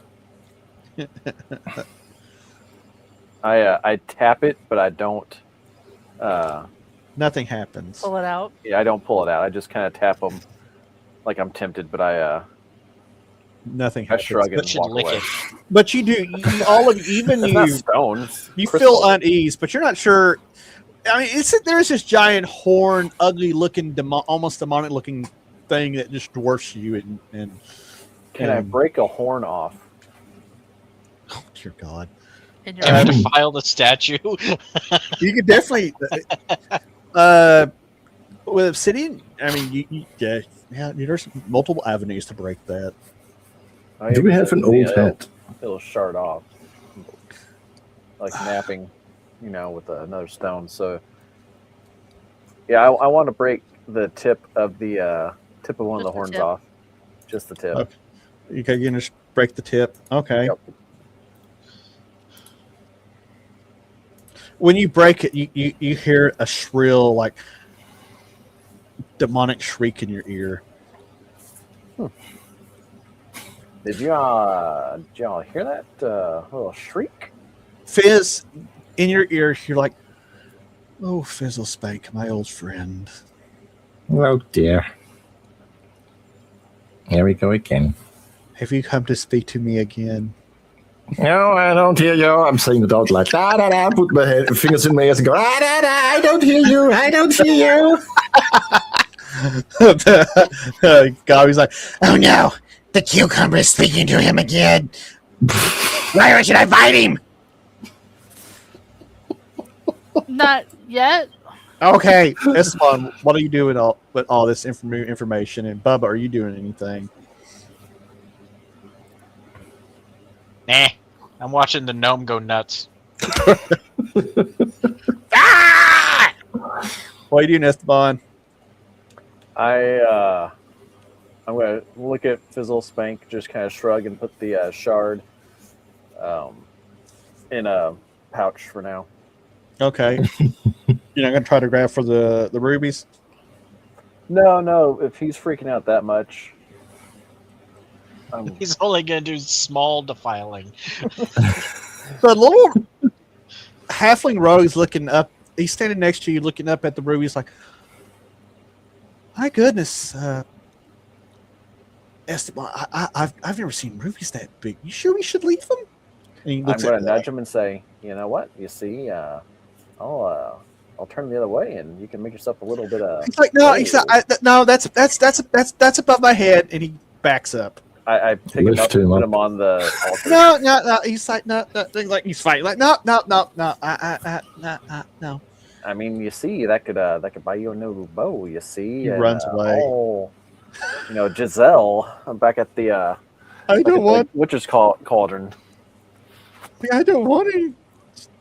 She smells funny. So I'm going to. Are there candles? What else is on the altar? Is it just a bunch of candles and then? Yeah, there's a bunch of old candles there in that large statue. I'm going to take one of them that's still kind of there, and I'm going to stick it on the other horn. So you're basically going to defile it. Yep. I'm just going to start melting the other ones. I'm going to grab his torch, and I'm just going to melt the wax all over him, and I'm going to melt the wax over the rubies. Basically cover them in wax is what you're saying. Yeah. Okay. Wax I'm gonna look on. at him and go, "What are you doing?" Well, you see, and then they'll have to call me Banksy.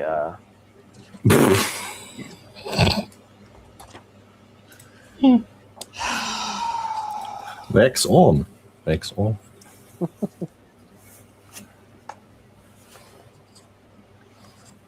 She's gonna let him do his thing, but she ain't helping. He has something he can just deal with himself. That's just no. Yeah. Yep. So, at what point do you guys just leave him from whatever he's doing?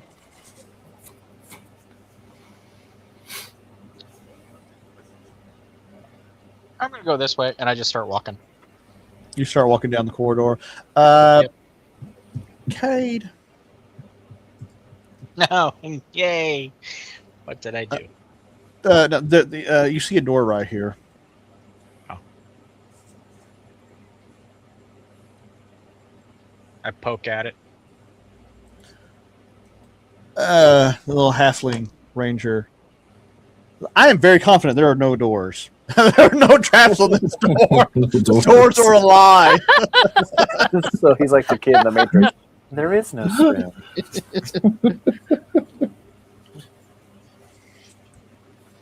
Lyra, what do you say to this? I'm sure you walk up on it. Hey, Lyra, can you check it? I don't trust the midget. Excuse me, I am a halfling. You're shorter than me. I'll double check it. Well, you're shorter than him, and he points at the cleric. I'm ignoring them and double checking the door. Okay. I see nothing. I rolled a 4. See, it is just fine. And the halfling flings the door open and walks in there. And he immediately screams. Dumbass. Just continue him. Well, I see anything. You see him suddenly. Okay, you remember how you freaked out the other day in the bathroom? Fuck you! That was a huge spider. Okay, it's not spiders. You see, like, ah! And he drops the torch. He starts beating on himself, and then he backpedals over this way. I'm going to have rejoined the cleric by now. All you hear is halfling screams. Get him off of me! Get him off of me! Hey, I'll teach you to check for traps a little bit better. Well, you don't know if it's a trap or not. Or something's trying to eat him. Who's going to go in there and see what's going on? I just close the door. No! You assholes!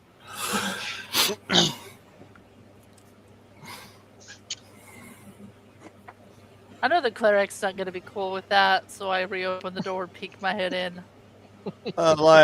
Yeah, he's not mad. The cleric's not mad. He's just very disappointed. The fish still has his fingers in his ears and screams, "What is he doing?" Lyra, you looking here, and it looks like there's a carpet on the ground, and the carpet's moving. Ugh. Oh, why is it always? I'm closing the door and backing away. No. Oh god! The carpet's moving. Looks like you can't leave that poor halfling in there. What will you tell his mother that he died to shag carpeting? No, you see, he tried to steal some rubies and got killed for it. The cleric shoves Esteban in there. Get in there, you fucking peacock. No, we'll tell her exactly what happened. He died during gay sex. Jesus with Christ, the skull. guys. With a skull. Esteban, you get shoved in there, and you stumble forward, and yet there are thousands of beetles crawling every which way. I start doing a river dance and smashing them all. Okay, dude, give me a D20. You just gotta get 10 or higher. 13 on the die. Okay, roll me.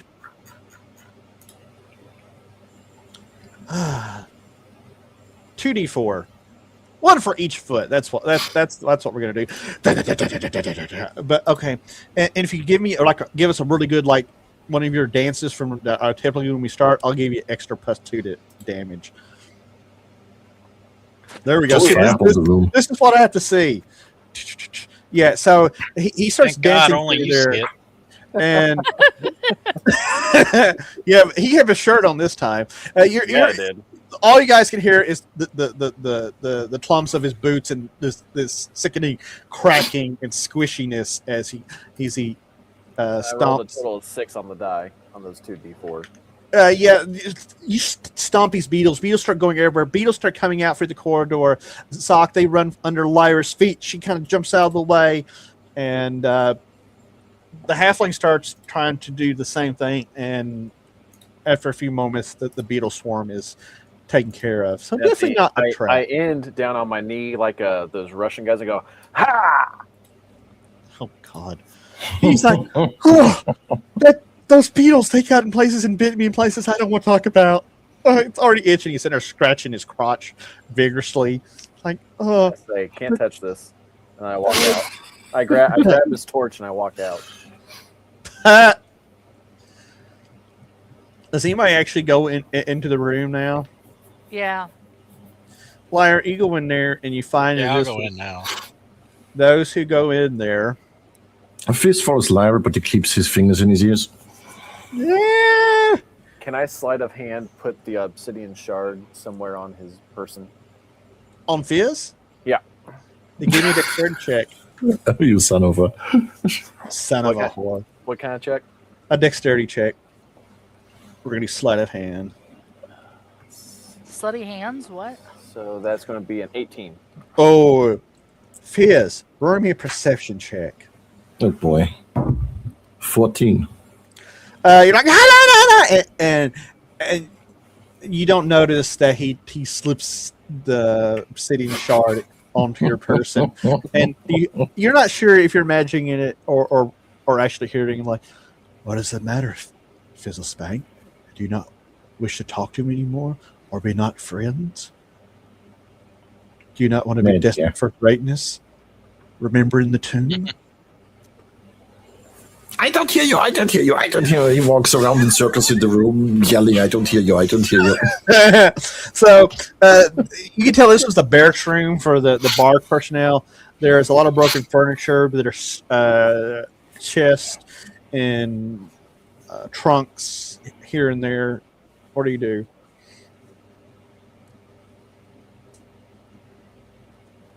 I'm gonna look What do through you the got? trunks. You guys start searching the trunks, and after several minutes, you're going to find 85 gold pieces, 72 silver. You find a mandolin of some value.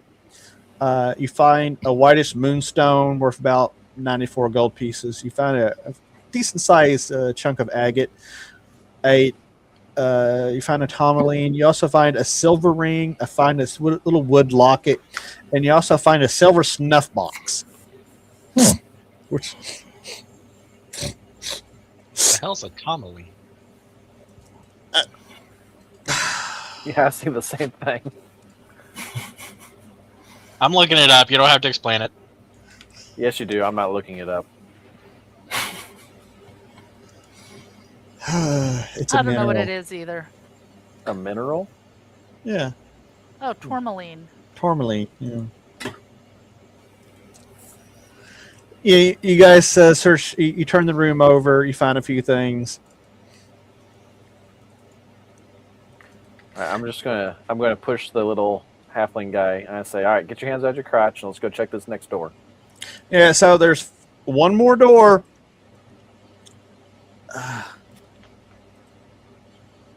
Are you okay, Sparky? Yeah, I'm just trying. In this case, the door itself, the door is wide open, and you can kind of peer through the opening. I'm going to say, "Hey, here's your torch back," and then I'm going to shove him through the door. Ah! You asshole! Why are you so mean to me? Because you're a halfling. Well, you see, you gotta learn from experience, and I'm giving Bullying you builds experience. character, apparently. It does. Ask anyone who grew up in, the 70s, 80s, 90s, and early thousands. Bullying works. Or the 60s for some of us. And that too. Jeez, I He can't believe stumbles you're outing through Zog there. like that. You guys stumble into an area that you quickly summarize that this place once probably served several purposes. One side was probably used for repairing equipment, as there are blacksmithing and leatherworking tools scattered about. On that table, there's a rusted steel helm. On the southern end of the room, there are several cages that are probably for prisoners, and an assortment of torture tools laying about the floor. In the far corner of the room is a broken down desk with documents laying on the floor. Hey, Lyra, you see there's some more of them boring books you like over here. You might want to look at these parchment papers. It is proven that Esteban cannot read. Yep. He doesn't need to, just needs to be pretty. Hells yeah. He knows what the letters IRS means, and that's about it. Those I just No. And only how to avoid it. You also notice several giant rats sniffing about. I know that rats are boring animals, but Fizz isn't going to touch them. There's a limit. So who's checking the documents on the floor? Ira. Well, Yeah, I'm very not joins her. roll me a wisdom check. Whoever's looking at the documents, roll me a wisdom check. I'm rolling you a wisdom check.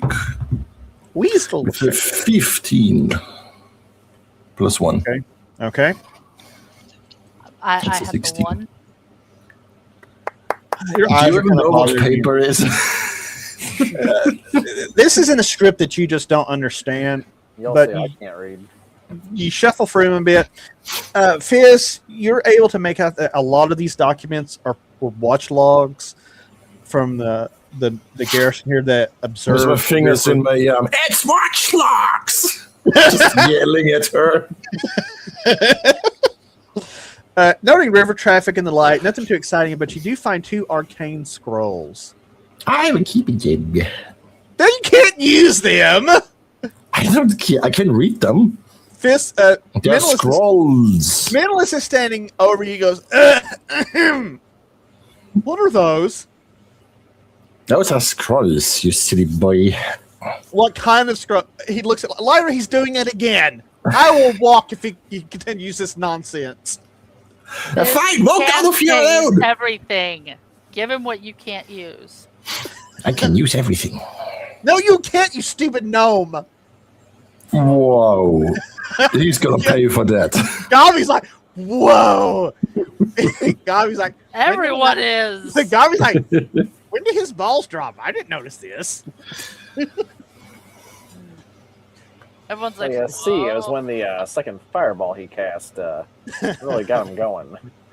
Apparently. There's a scroll of a spear of invisibility, which you could probably use. I don't know if you had that spell. I don't remember. The other is a fly spell. As in flying yourself or turning into a fly? The fly. You summon flies that just aggravate everybody in this. The room. fizzle fly. And It's the you new can't- horror movie you with can't get Jeff them out of your Goldblum. vehicle. You can't get them out of anything. They are plague. just. So it's like there. living in Arkansas in the summer. It's like living Yay. in Arkansas in the summer. Fine, he can have it. Silly boy. That Takes happens it, here it's like- too, you know. He's like, was it that hard? And he's still, thank you, Dick. Yeah, he's gonna pay. And he's gonna, He's gonna regret this. Fizz, a rat bites you. Why? All the yelling and it upsets one of the rats, and the rats bite you for free hit points of damage. And I scream. Ah! Roll me a con check. Oh God, really? Yep. My constitution is a The plus rat bites one. murder. You got to roll What 20 is that? 19. on the dot. 18 plus 1. So, yeah, you get bitten. He turns into a were-rat. Unusual size. And Brian comes in and beats him with a stick. He walks off. Poof, out of thin air, Brian appears. So it Poof, bites you. disappears. You want to? Who wants to attack this thing? Fizz, what do you do? It bites you. Go ahead and attack. We're not rolling for initiative on this shit. I kick it You kick it. Roll me. because I have my fingers in my ear. And that is a fucking 20. It's the first time he's never hit anything. roll me a percentile just for shits and giggles. I'm gonna yeet it. 67. Oh my God, 67. Oh, dear Lord. Rude. No. You die. You know what? No. That should be instant death. Here's a spank. Dislocates his hip.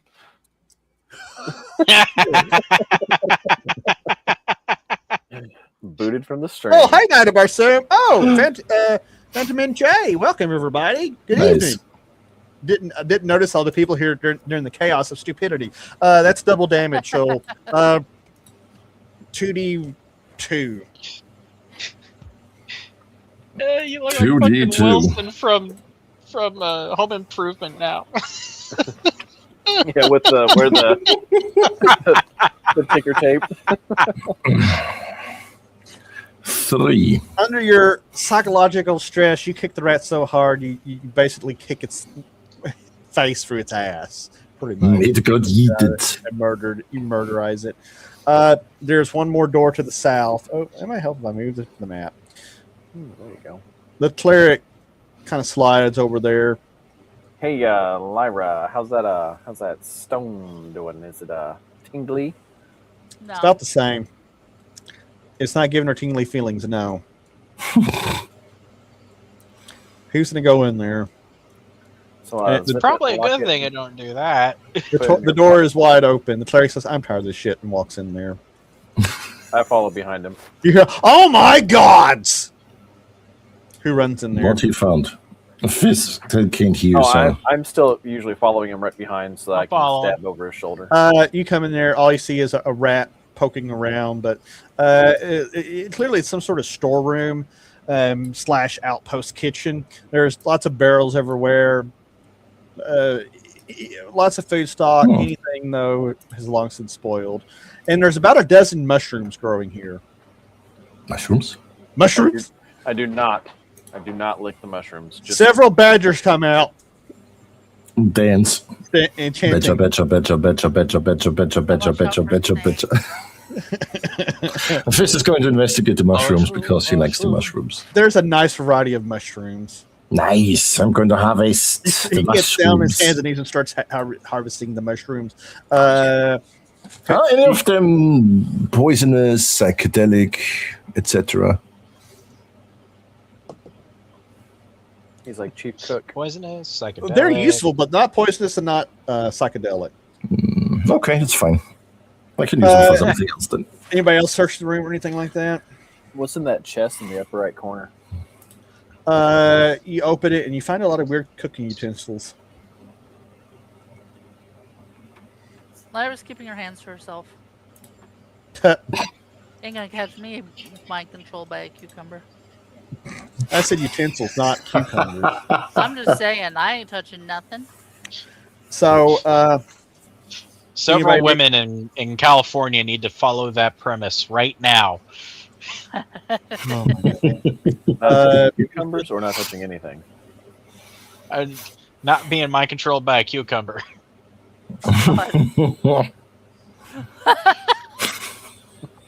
You're not wrong. Anybody do any searches? I'll search for doors, indoors. Okay, you're not going to find any doors. Anybody search any more of the boxes or anything like that? Sure. Give me a search check there, Bubba. No, stay on the table, asshole. Oh. Would that be investigation? Or Yeah, whatever? What would that It's be? a wisdom. It's a wisdom check, Wisdom. so it's 1d20 so plus just- 3. 11. You don't find anything.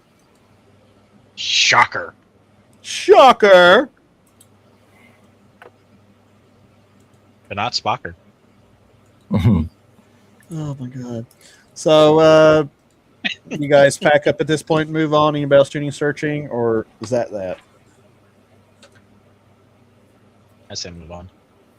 Yep. All right. So, you quickly realize that you've searched this small little outpost, but you also know it is growing late into the evening. What are your plans?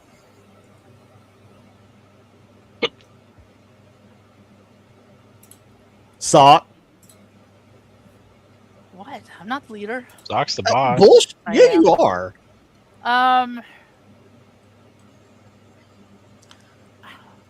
Do we have like a lot of area left to go No. in here? She was so not listening. So you've. You said You're it's pretty getting sure. late. Yeah, it's getting late. You're pretty sure you searched this level as well as you can and found, as far as you know, everything you can. I guess we should go join the rest of our party and get some sleep. Get our spellcasters back some spells. So essentially, I'm reading that as you're going to camp in the outpost since you've murderized everything in it. Yeah. Okay. So it takes a little while, but you guys get back up there and summon the rest of the party from their waiting up top. The cleric.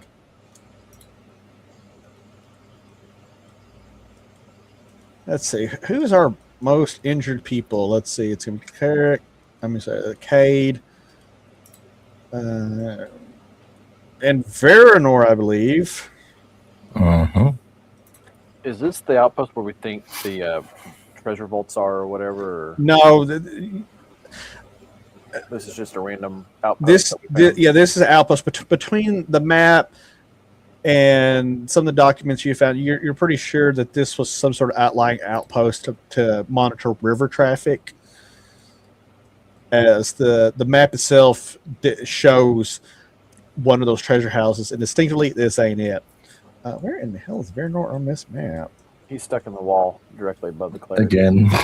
I can't. Why is he always doing that shit? Let's see. He's a raccoon. Yeah. I'm stuck on the wall again. He's going to tend to use guys' injuries overnight, which means you're going to get a boast to healing. My healing's better than your healing. Stealing. Yeah, Cade, Veranor, and Esteban, you're each going to get a +5 to healing Nice. overnight. Why? Will I I start have some fish.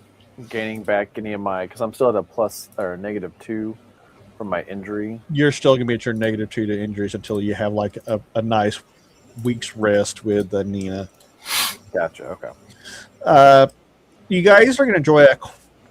Everybody else is going to gain +2. So he has to get special nurse attention to get back to feeling better? What the fuck? He's got to actually rest up and recover. Right now, he's just kind of grinning and bearing it. He's rubbing some dirt into it, and just doing the best that he Ibuprofen. taking some ibuprofen, changing his socks, doing all that good stuff. You guys are going to have a quiet but uncomfortable night in Kruggle's lair. You're going to eat some rations or some of your snake meat. Fizz, at some point... I thought we were going to have a crawdad boil. Oh, yeah. Right. Okay, well, there's plenty of cooking utensils and spits and all that up here. So, you know what? You get your cook on.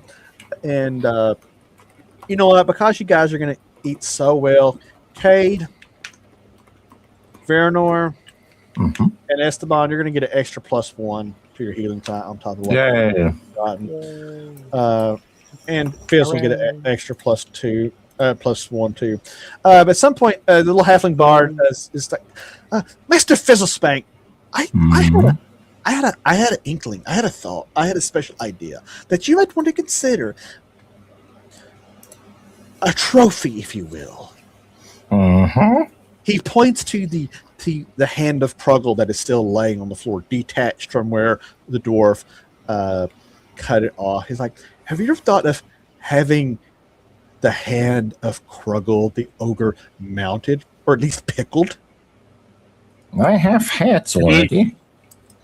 Literally has 2 null. Was it nulls? Yeah, null hats. Yeah. Actually, I was trying to remember if where Gridsnet's head ended up. I think you left it mounted in the village of. Oh, yeah. But you have the other one. You have Murgoth. His head's mounted. Good idea. So, someone carry this. Man, no ass. You will carry it. I will not carry it. I will Yes, slap you will. you with. Shut up! I'll slap your gnome ass. I'm not taking any more shit from you, Fizzlespank. Don't make me mad. You are a child. Be quiet. He walks off. Children should be seen, not heard. You hear spiteful muttering. You guys do anything in the night besides cooking, having giant crawdad cook off and arguing about ogre hands? I'm not. No. Okay. So you have a good night's rest. In the morning, you start waking up, having your morning breakfast, whatever that entails. You find Enamel, the Halfling Ranger, and Jared, the Spleen, studying the map. And they've determined you guys are relatively close to the Vargog. They communicate that to Lyra. Like, Lyra, we're easily within a day's march of this place if we can find it easily. He's like, we can't promise that part. Well, let's try. Is the map able to be taken with us, or is it too big? No, it's easily portable. However, that brings me to the next issue. At some point, Mentalist says, "What about that giant shield that we were supposed to bring home?" Well, you see, we're going to put our back into it, and we're going to get up on edge, and we're going to roll that baby on out. Yeah, because that thing is easily 80 pounds. It is ornately decorated, though. It's a bronze shield with silver inlays and decorative scenes. And at one point, the cleric kind of helps. He rolls it in. He's like, "We could always stash it somewhere and hope no one finds it, which could be awkward if we cannot find it." So, is the plan just to roll it? Yeah. And then when we get up top, I'm going to sit there and using some rope that I've got, I'm going to make like a lattice travois to drag it behind us. Okay. Guy's like, Ooh, I'm gonna ride this. I mean, How much does Gabi weigh? a horse or mule or something could carry it pretty easily. Yeah, but you guys left all your mules. You never say anything about bringing them. Don't look at me like that. How much does Gabi We're weigh? going to have all the useful animals, but we're not going to take them with us because we're fucking idiots. Well, there are good. Look, you would not have been able to get your mules and horses and shit through the Dreadmire, and some of the rough terrain would have been a problem. Gabi probably weighs anywhere from 80, 90 pounds. Hey, no.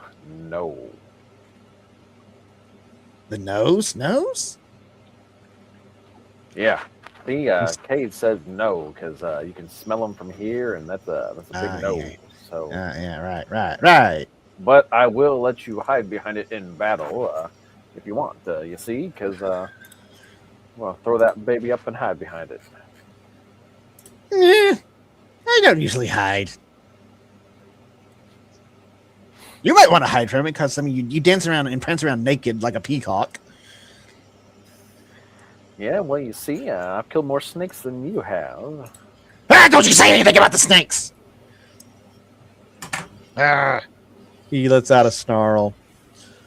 So, at the very least, you're going to be able to roll it up top and drag this thing along. You guys, you recover your spells and whatever magical abilities. You're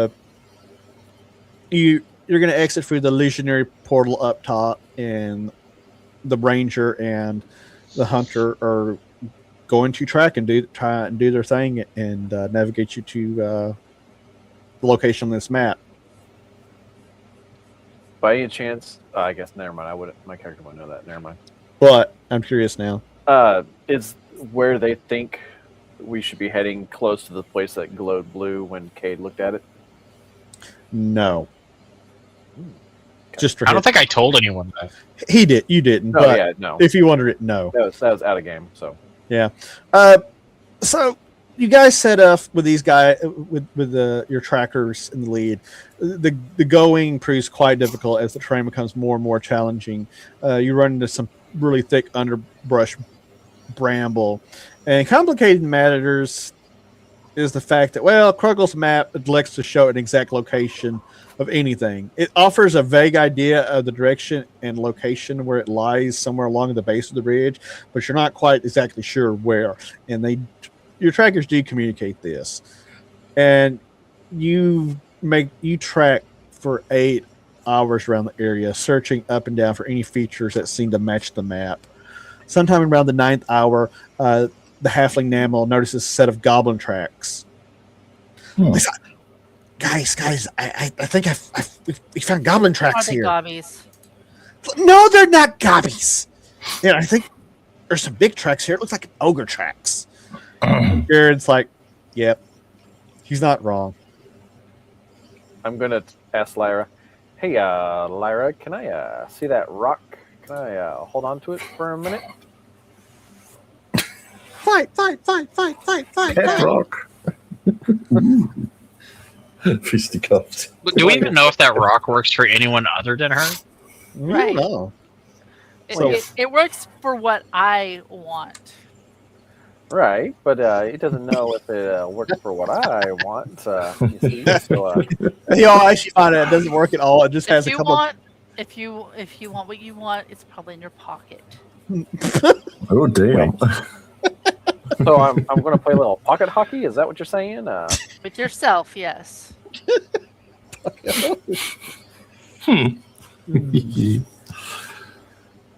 Well, fine. Fine. Just keep us, wandering around the desert like for 40 years. Just Lyra, figure this out. at some point, Is it like changing temperature at all as we're moving? yes, as you're arguing with him about this, you are feeling it getting. Because I more was and actually warmer going to and ask warmer. if it's been. It's gotten quite a bit warmer. Well, then let's keep going the direction it's warm in. As much as it's safe to. Like, I'm not going to wander Right. off the cliff. It seems to kind of correspond with the direction of the goblin tracks on top of that. Okay. But Jared communicates that these goblins, they're not your run-of-the-mill goblins. I'll tell you that. Is that they're doing their best to cover these tracks, but still finding them. So they keep following the tracks as best they can, and when they lose that track, the heat of the stone, it's growing. You kind of use that to help recenter you and get back on those paths. So you're getting closer. After a solid 10 hours of searching, you discover a natural entry to a long and narrow cleft in the ridge face. You also come to the realization that you've probably walked by this spot several times, but the cleft entrance is obscured by a great deal of brush and scrub growth. And upon closer examination, it looks like some of this dead bramble and underbrush has maybe been moved to help conceal the way. And Zoc, when Lyra turns to face up, looking up this path, that stone is it's not too hot to hold, but it's not far from it either. You're definitely on the right path. All right, let's find our way in here because the stone likes this place. The stone likes the place. Sweet. You begin making your way up through the brush, up the cleft. The path is narrow. Some places just wide enough for a single wagon. Then the trackers do find the remnants of wagon tracks mixed in with the tracks of goblins, ogres, other humanoids, some human-esque boots. But you finally reach. Horses. Why would we have wagons? Look, they took a different path than you did. You guys took a really difficult path. That's not my fault. You should have known better. You finally reach the end of the path, and dead ahead is a large stone portal with a with a partially shut double wooden door barring the way. The divining stone is now hot to the touch. Well, I think this is our place. To the side of the door is a pile of rubble and stone, and above the door is a series of time-worn ruins and glyphs. Fizz, I want you to make me an intelligence check. Boom, boom, boom, boom, boom, boom, boom. Intelligence +3. That is very nice. That gives me a 13. You must have fell asleep during glyph class. Yep. Lyra, give me an intelligence or wisdom check. Doesn't matter. It's +6. So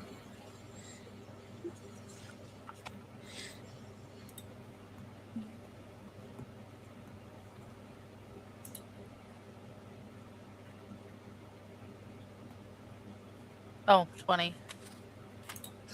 Gabi reads it too. Both of you know. Zoc, you kind of know what it is, but Gabi seems to know a little more because he is a little more versed in the ancient tongues. These are territorial markings and ownership glyphs. You know that they're uncommon in this day and age, but in times of old, lists like these were used to designate the current leadership for territories. This one is particularly ominous as it states what lies beyond belongs to the Lord of Ice and Snow. So it's Fizz. basically gang signs. Kind of, yeah. Fizz on that part of the Lord Ice and Snow, the little hairs on your neck kind of stand up, and you think you can hear the whispering voice, but you're not sure. There's also the name of the last ruler, Gethgord, Servant of Mel. The door is unguarded, swings inward, and is slightly cracked open. There's a couple of you noticed that pile of rubble next to the door. There is some writing and glyphs on those too, but it's broken up. Do you try to piece it back together? Do you ignore it? What do you do? Piece it back together. Yeah. It takes you about 6 minutes to start piecing all of this rubble back together, but you have the help of several people who are actually fairly intelligent. And I'm not going to make them all touch. I'm going to keep space in between. Oh, that's no fun. We're not going to have any funky snapping together and summoning the old gods bullshit today. So once you get it together, Lyra, you can kind of read it, and it seems to be some sort of riddle or something. It says, pass these portals with empty grace, make solvent a pact to that with no trace, or lay your life low in this lonely place. The fuck? You're all going to read it out loud and be like, yeah, it is? Yeah, can you read that again? Yeah. Pass these portals with empty grace, make solvent a pact to that with no trace, or lay your life low in this lonely place.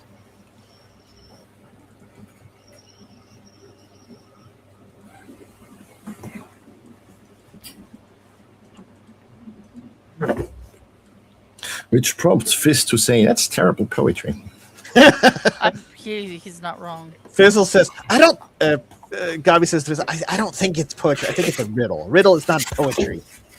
It is written as a poem, you imbecilic greenie. Great. Oh, don't bring my skin color into this. Always. Nina backs up the goblin. Hat. The goblin backs up the goblin in this. The goblin. So, do you guys push in?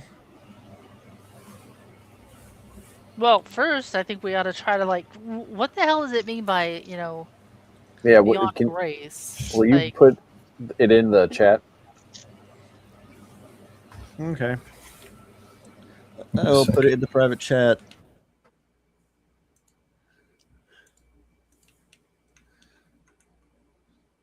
Close enough. That'll work.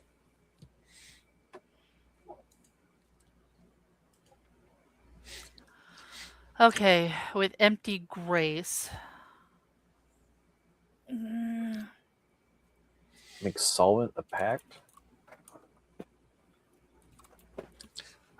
Grace is capitalized, so it could mean a name or, like, religious grace, like giving thanks, false thanks. Giving grace, humility, maybe, or submission. Empty grace, maybe no one that serves a deity.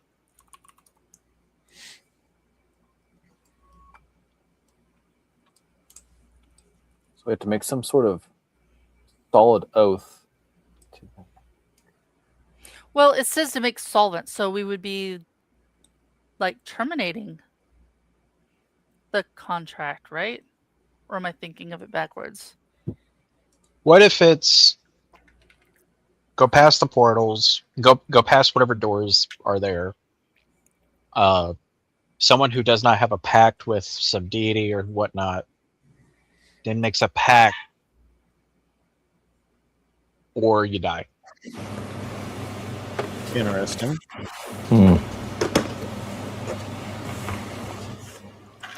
Gabi just goes in.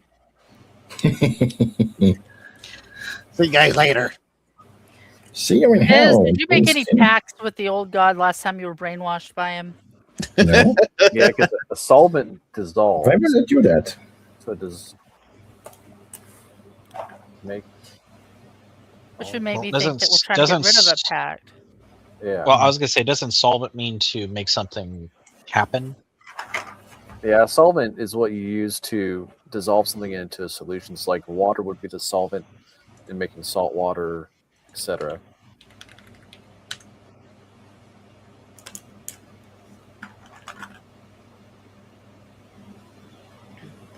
Now, in finance, it describes a person or company that has enough assets to pay off all their legal debts and financial obligations. I'm sure that is very helpful. Mm-hmm. See, Well, what we is have the money for paying everything. It's also something that provides a solution. Yeah, that's what I was saying. Yeah. Bubba has Is some it a interesting. final solution? No, God almighty. Like, What's funny is I'm sitting here looking at. I think I fully understand the. I know the meaning, but it's like, oh, the words make sense more to it now. Not that I'm going to share it with you guys. You're just going to have to fake it. I think someone who is not bound by religion should go into a certain area and make a pact with something that desires it, so that shit can happen. Or not Fist can do that. He But can if make you don't pacts. make it, but if you don't follow the pact, you'll die. Oops. Okay. Hey, Agile Monk. We're trying to decipher So- a riddle. And it's taking the whole night. It's taken like 5 minutes. Since I can't shoot Passing it, I portal. can't solve it. This is what I found is passing portals with empty graves usually points to navigating transitions with surrender, allowing yourself to step into new seasons without grasping for control. Well, thank you, ChatGPT.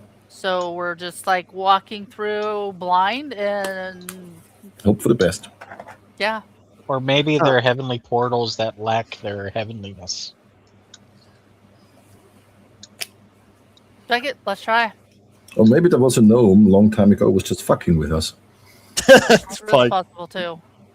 Well, we much appreciate Agile Monk. They have finally found what they've been looking for. They're going into this vast treasure house. Hopefully, it's filled of treasure. Maybe it is, maybe not. But we're going to see what happens. Is there an unknown? So it says to deity that or with no god in the trace. So area? there's going to be no sign of anything in here,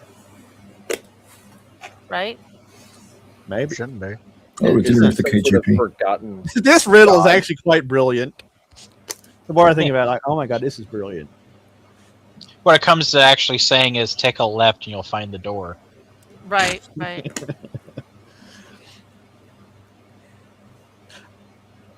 So So you we're looking for a hidden door that has no sign of being a hidden door. I don't know. always like, Oh, I'm walking, I'm I think we talking. have to sacrifice a gnome. Yes. I think that's what we have to do. We have to sacrifice. You had a to gnome. sacrifice the gnome. I grabbed the Oh, poor bard. Mike. That's how he loses his character. Hey, Sea Bard. Is there a unknown or forgotten god that used to rule these lands around here? That disappeared without a trace. You know, like No his, face maybe would know. his names were blotted out, or like his statues were defiled anywhere. We looked at it, he was like, hey, you recognize that map? Yeah, that is my map. A lot of people have been using that map now. It's great. The bard gives you a long look. He's like, well, the horn god, I mean, he did rule here, and you defaced his statue last night. Duh. I'm talking about, you see, like a long time ago, so that people Like, would try that and- was like, 100 years ago, 60 years ago. hello. But past that, he's like, Aw. like, so not that I know of. Cat. You suck as a bard in your knowledge here. Well, you suck as a peacock.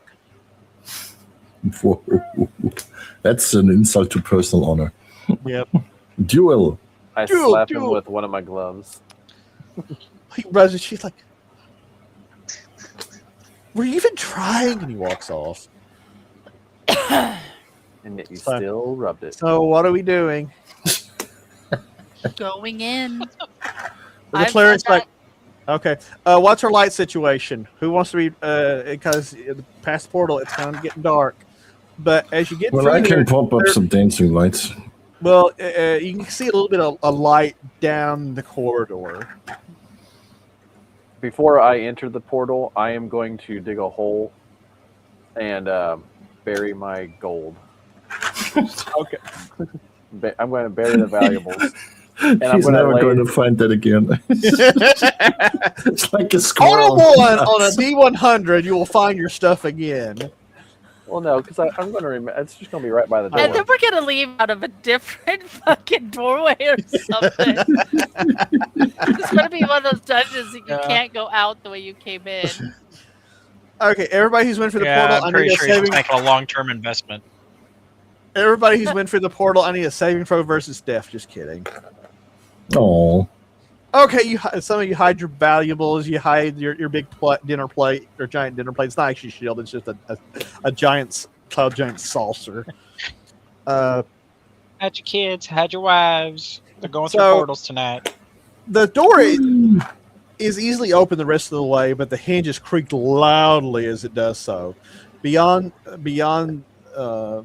is a large room, kind of in the distance with a low slung ceiling. and goes then we first? hear a female voice saying, "Welcome to Aperture Science. Now we are commencing testing. Yes. Please proceed to the first chamber." I go to the second chamber. That you people need to play Portal. I mean, you two have, I know. The cleric goes first. Who's following? Fizz follows. Fizz is a follower. Yes. I'm actually going to leave my trident outside as a marker for where my... It'll just be a goblin. Bunch of goblins up there on I'll spell break. be behind Fizz. Goblin where walks the past. fuck's Hey, that that's a trident? nice trident. Where'd it come from? Okay, what, Lyra? I'm going to stay near the front so that I can do, looking for traps and stuff before we get Okay, hit by 'em. your little halfling friend is going to be up there. The rest of the NPCs are going to kind of stay at the rear to keep. So as you move forward, you come into this large room, low slung ceiling, several braziers, or as Leo would say, braziers, light your way. That was me. Sometimes you have to burn the bra. I mean, come on. There's a table with several chairs around in the middle of the room. Leather tankards and meat scraps are piled on the table.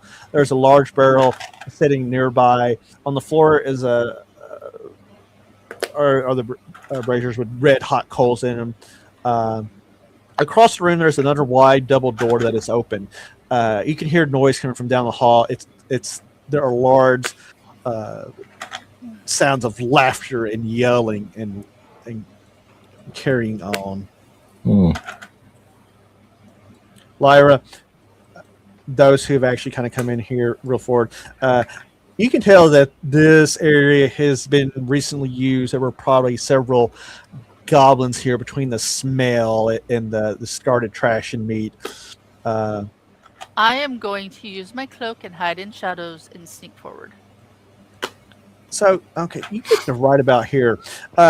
When you hear the sound of footsteps coming, you see, before you can even really have a chance to react, a goblin comes marching in, very confidently, still kind of laughing to himself. He's carrying a very large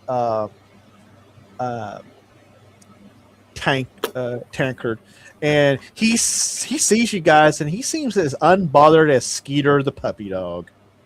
Oh. And he looks around and says, "What are you lots doing here?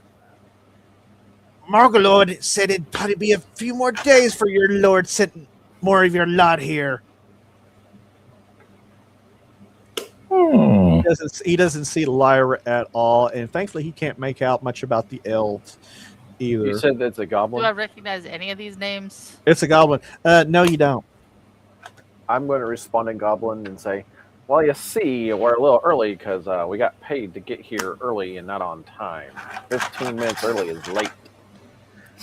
He gives you a look, and he marches like right past Lyra, and he kind of runs out. It's like, you humans are so full of shit. And he starts filling up the tankard out of a barrel. He's like getting big scoops. I knocked the tankard out of his hands. And he lets out a slew of goblin curses and looks you like in the eye. Like, what is wrong with you? We're here now, you see. So what are That's not my problem. I don't deal with your kind. Just take us where we need to go. I don't. Do I look important? I'm the tankard goblin, and now you've knocked it on the floor. And he picks it back up. You look like a pleb, you see, but your job is to get us where we need to go. That's not my job. That's my superior's job. Take me to your leader. He'll dunk your feet in concrete and throw it in the lake if you're not careful. He takes a big scoop of the liquor, and he starts hightailing it towards the door. He's like, what about you fucking assholes? Do you guys let him go? Because he's like moving like kind of hot now. Not like he's trying to run and warn anybody, just like he's just trying to get away. The cleric thing, that's interesting. I'm gonna follow. I'm gonna see if I can bluff my way through this one. Lyra sticks the shadows. Yeah, I'm following, but I'm gonna be. What's Vernor doing? What he always does, he lurks in the shadows. Roll me a hide check there, buddy. I'm rolling you a hide. I would say a 19 is nice. Yeah, you managed to hide pretty well. Not quite as well as Lyra, but she goes left, I guess, and you go right.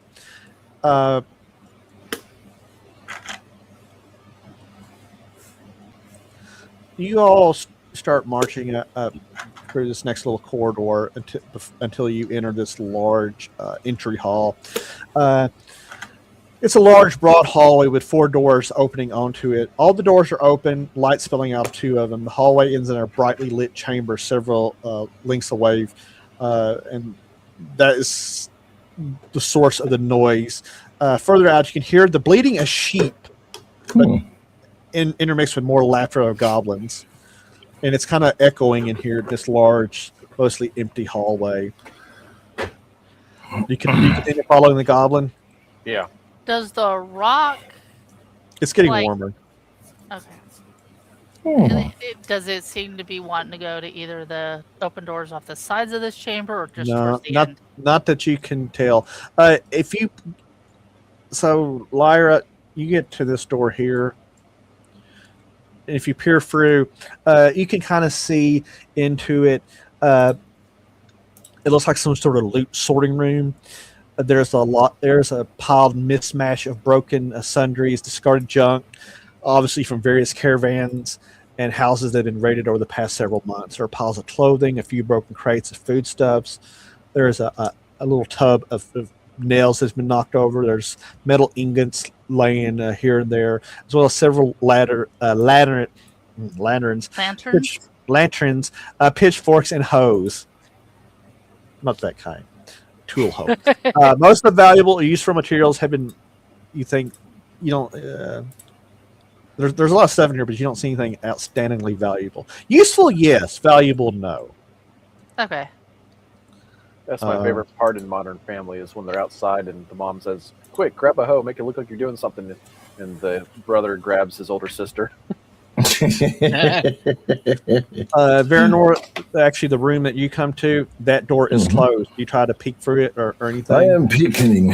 Yes, sir. You crack that door open just a little bit. It is a completely dark room. It smells of rot, but you really can't make anything out because it's dark. You push forward. I'm going to stay very carefully hidden and push. Of course, you're finding it a little more difficult to hide because this chamber is fairly well lit, but you're doing your best. So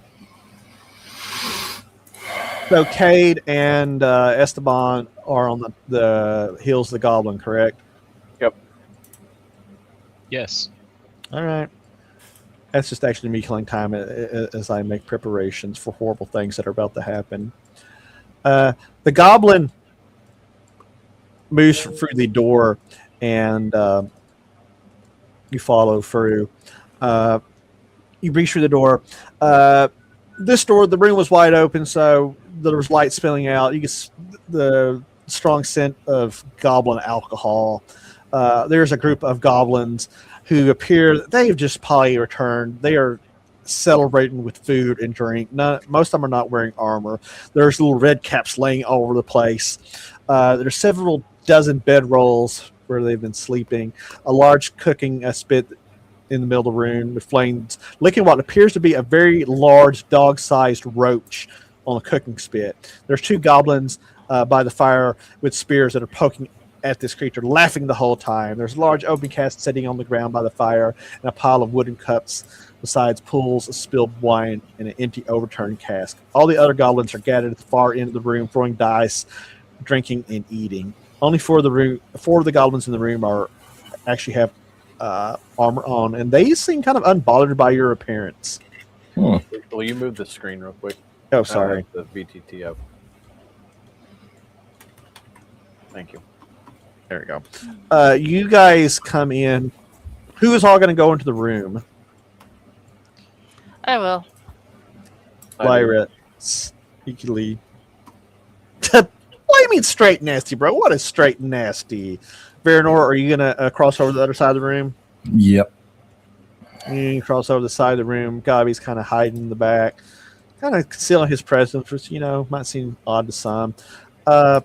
The goblins, like I said, they seem unbothered at first until the tankard goblin yells. He's like, "Hey, these arseholes from Lewisham are here. I don't know what they want. It's not my problem, but here, I got more booze." One of them turns around and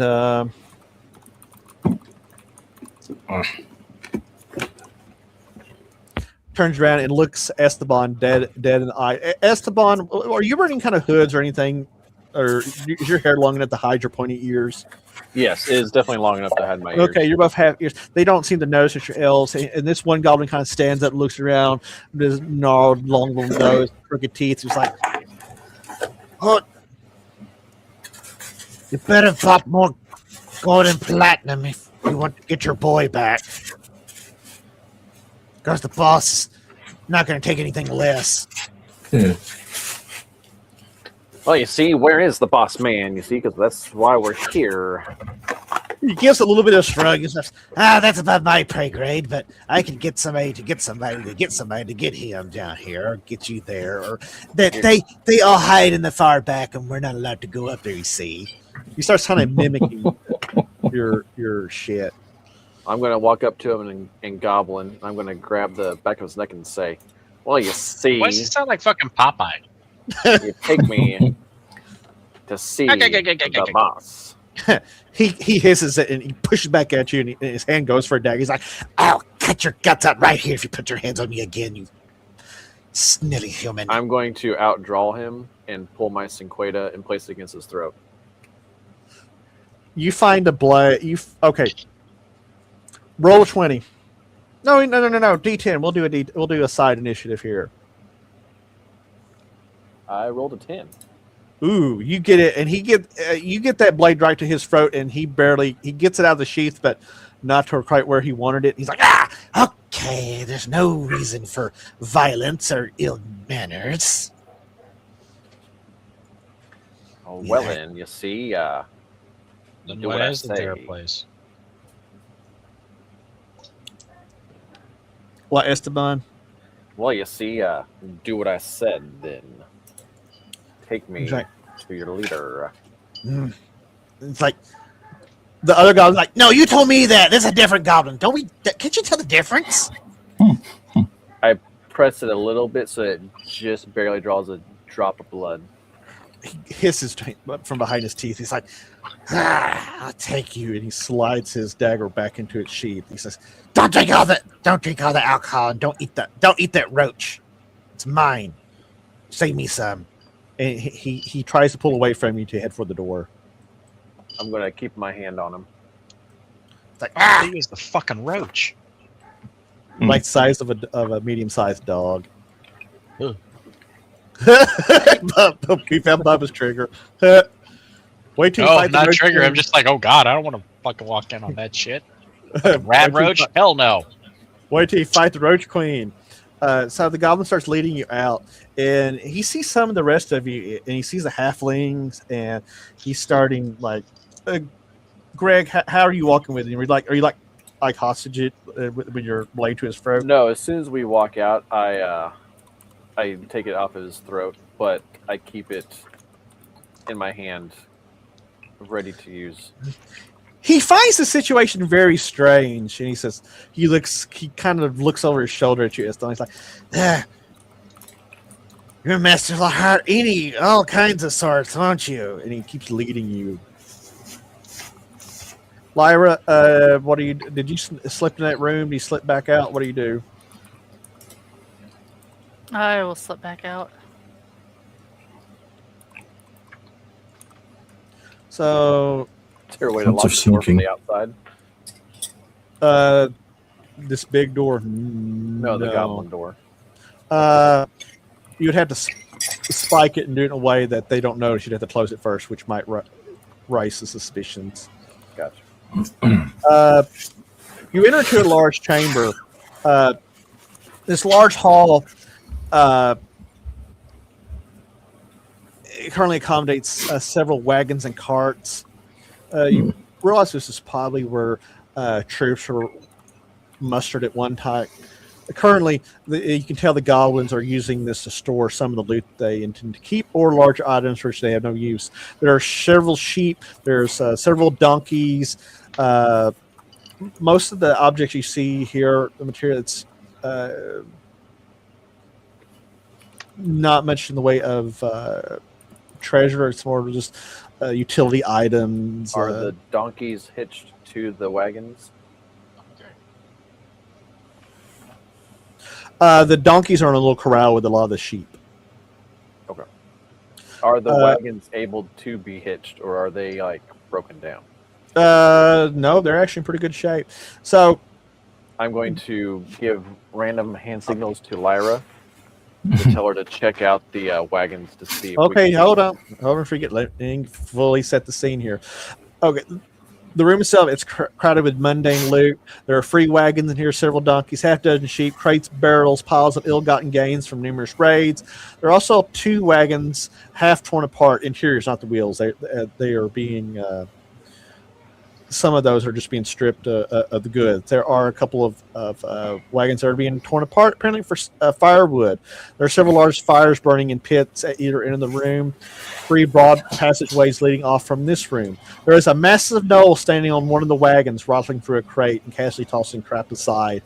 There's another gnoll that sits on the end of the wagon, and he notices you and for just a second, but he seems more interested in a small metal object in his hand.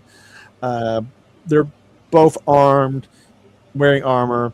But another gnoll notices you as you're coming in. Okay, so what are you doing? What kind of hand signals are you giving? Uh-oh.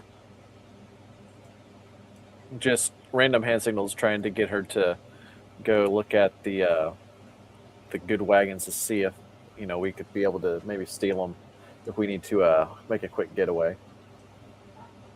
But I don't say any of that. I just...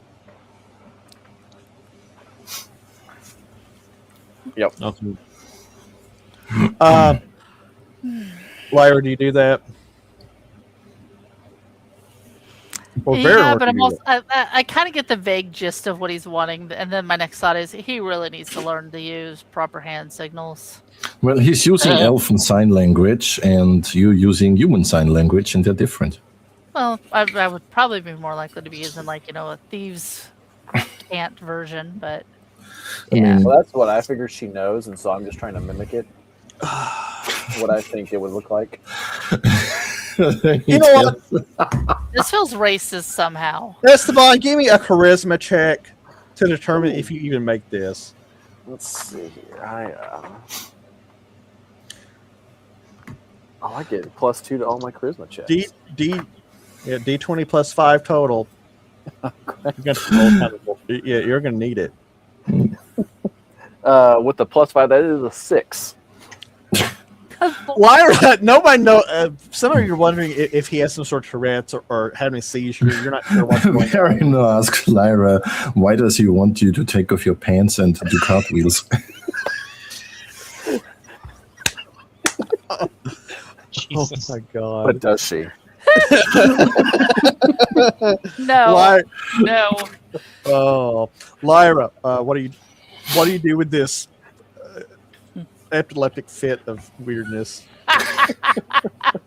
That's a way of putting it. It's the I music am is going to background. ignore it, is what I'm going Okay, to do. well, so as you're watching this, you see a giant knoll come around the corner behind Esteban. Lyra, what are you doing? I'm keeping an eye on the knoll, and if he starts acting slightly aggressive, I'm gonna stab the shit out of him. Okay, Veridor, what are you doing? I'm watching for now. Where do you guys want to be in the room? Far away from everybody else. Okay, so you might want to go hide with the donkeys. And if Lyra wants to be backstabby, she needs to be there. Because Verno does the shooty shoot.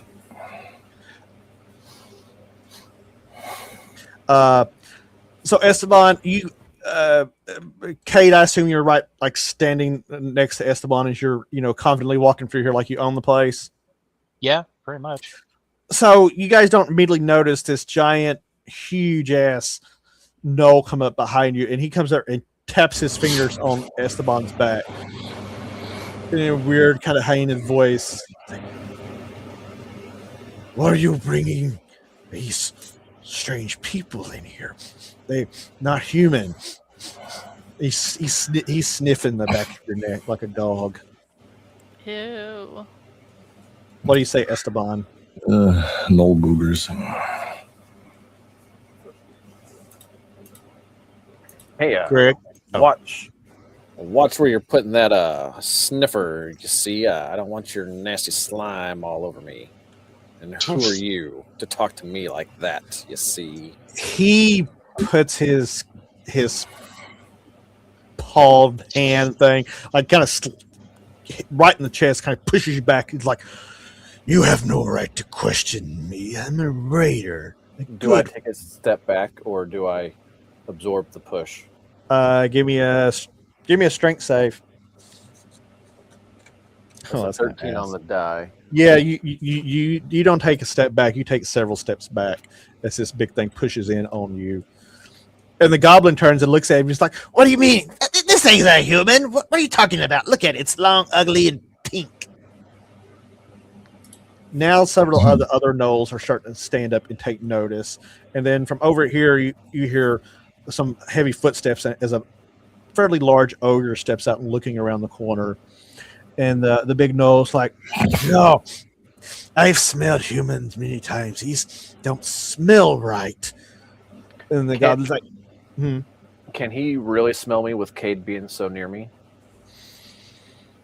Well, considering like canine scent is very, very, very sensitive and it can pick out different smells. He's like, "No, that smells like an elf's arse, but no." And what's that?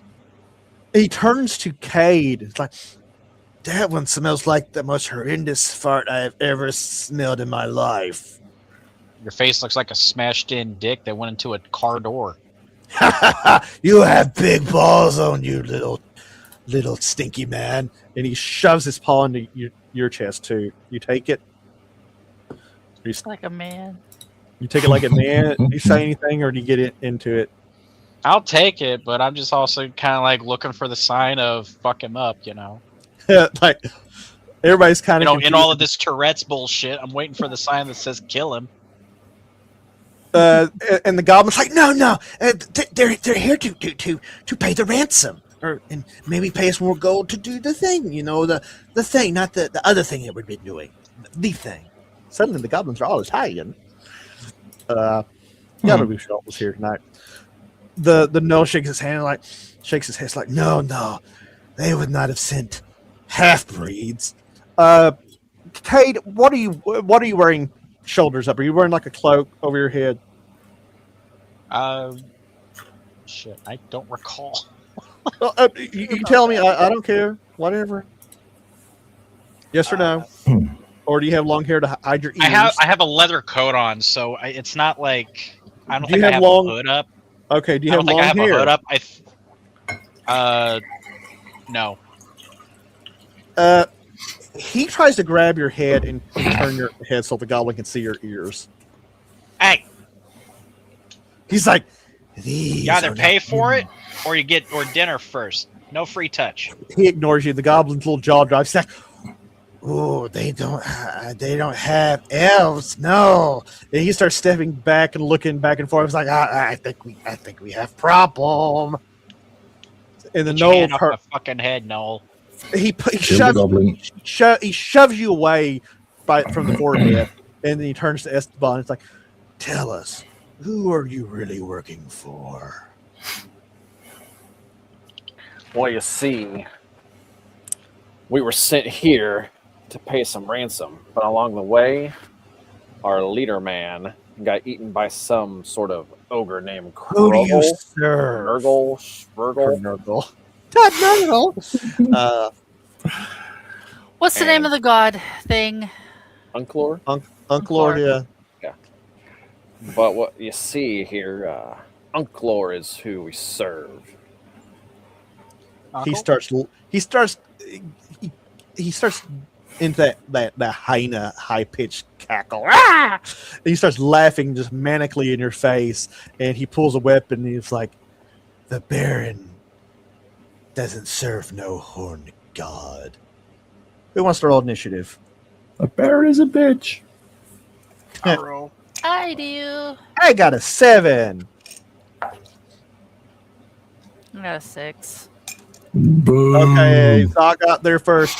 So he whips out a very large blade and swings it on poor Esteban. Oh, wow. 5. I do choose him for my dodge ability to give me a +1. That's what you do immediately. You duck and dodge his blows. He swings at you because I got a fantastic 8. But the goblin behind you runs up and tries to stab you in the back. Not with a 6. A Noel hops down with a spear and tries to stab you with a 4. Misses. Damn. Can't touch Another this. Noel comes up there and tries to flank Cade with a 5. The ogre picks up a heavy lantern and throws it across the room and hits a donkey with a 3. Jesus. Oh, eating ass tonight, huh? Yeah. Esteban, your turn. What's going on? I am going to stab the big one right in front of me with both my weapons. Okay, you get him, Zorro. I say, we could have done this the easy way, you see, but you have chosen the hard way. It's a 18 plus 3, so 21. And Ooh, that's a hit. A 14. The first one hits. 14 Okay. does not. And that is 6 damage. You get 6 damage on him. Cade, what do you do? I'm gonna stab the knoll that was touching my fucking head. Okay, so you're gonna ignore the one that came out and tried to sidecar you, and you're gonna go for the one in front of you. You get I also have a +2 to my AC against the big guy. okay. Holy shit!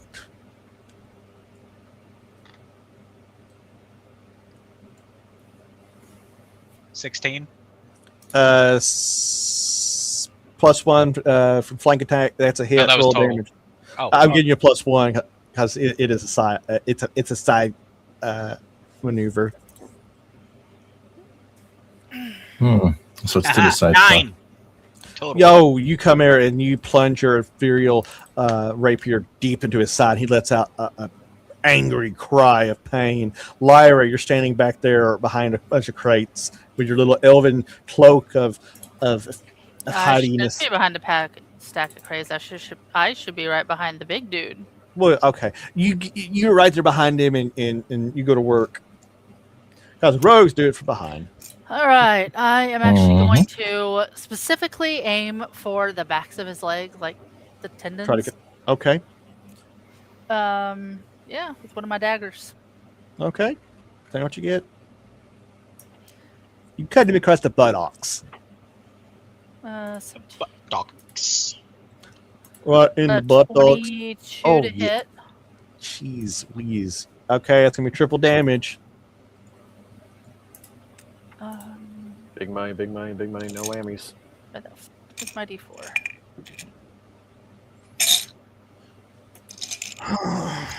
There we go.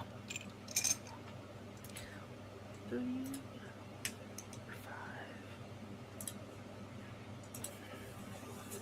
5. No. 721 damage. You come in there. First, you cut his tendons. He goes down, and you come up around him and you cut his throat. Yes.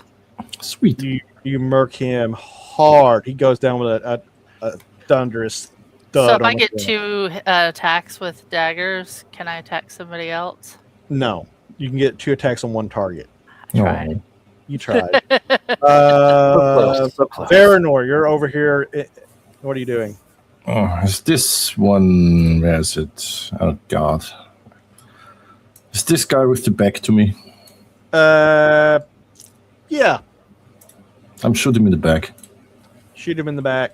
Shoot him in the back with Like a coward. 19 plus all my shit puts me at what, 24? That. Good lord, that's a hit. You sunk my battle knoll. Oh no!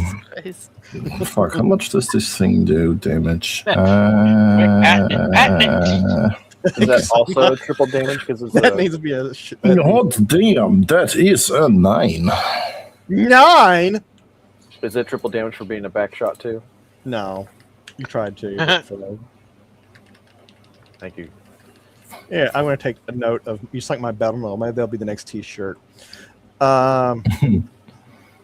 Fizzles.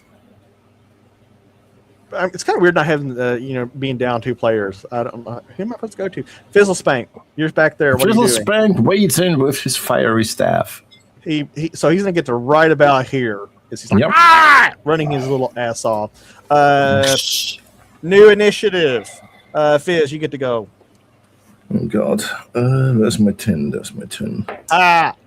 8. 10. Son of a. Okay, let's see. Big thing.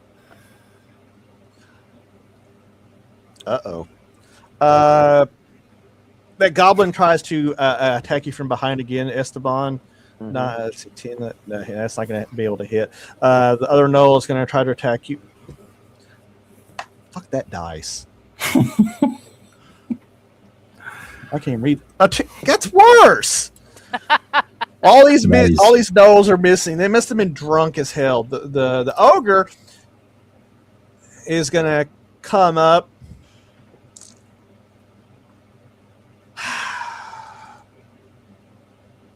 I don't think the ogre's going to be much better.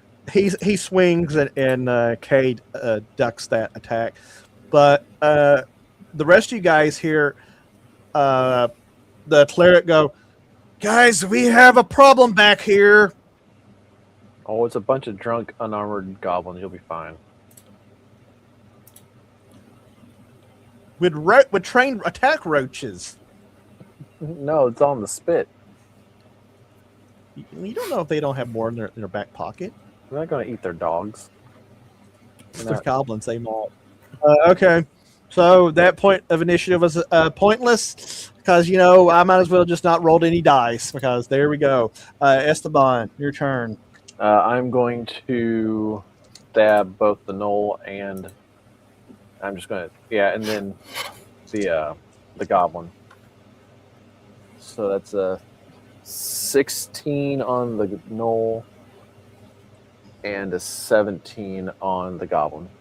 Okay, the Knoll misses, and what was the goblin? 17. 17 is a hit. That is 7 damage. You tell me how you kill him. I stab out with the Knoll with my Cinqueta and miss, and I just kind of have a sweeping arc beside me just to take his head off. Okay. Cade. Stab at the troll dude behind me. Okay, you turn on that big ogre and you go for it.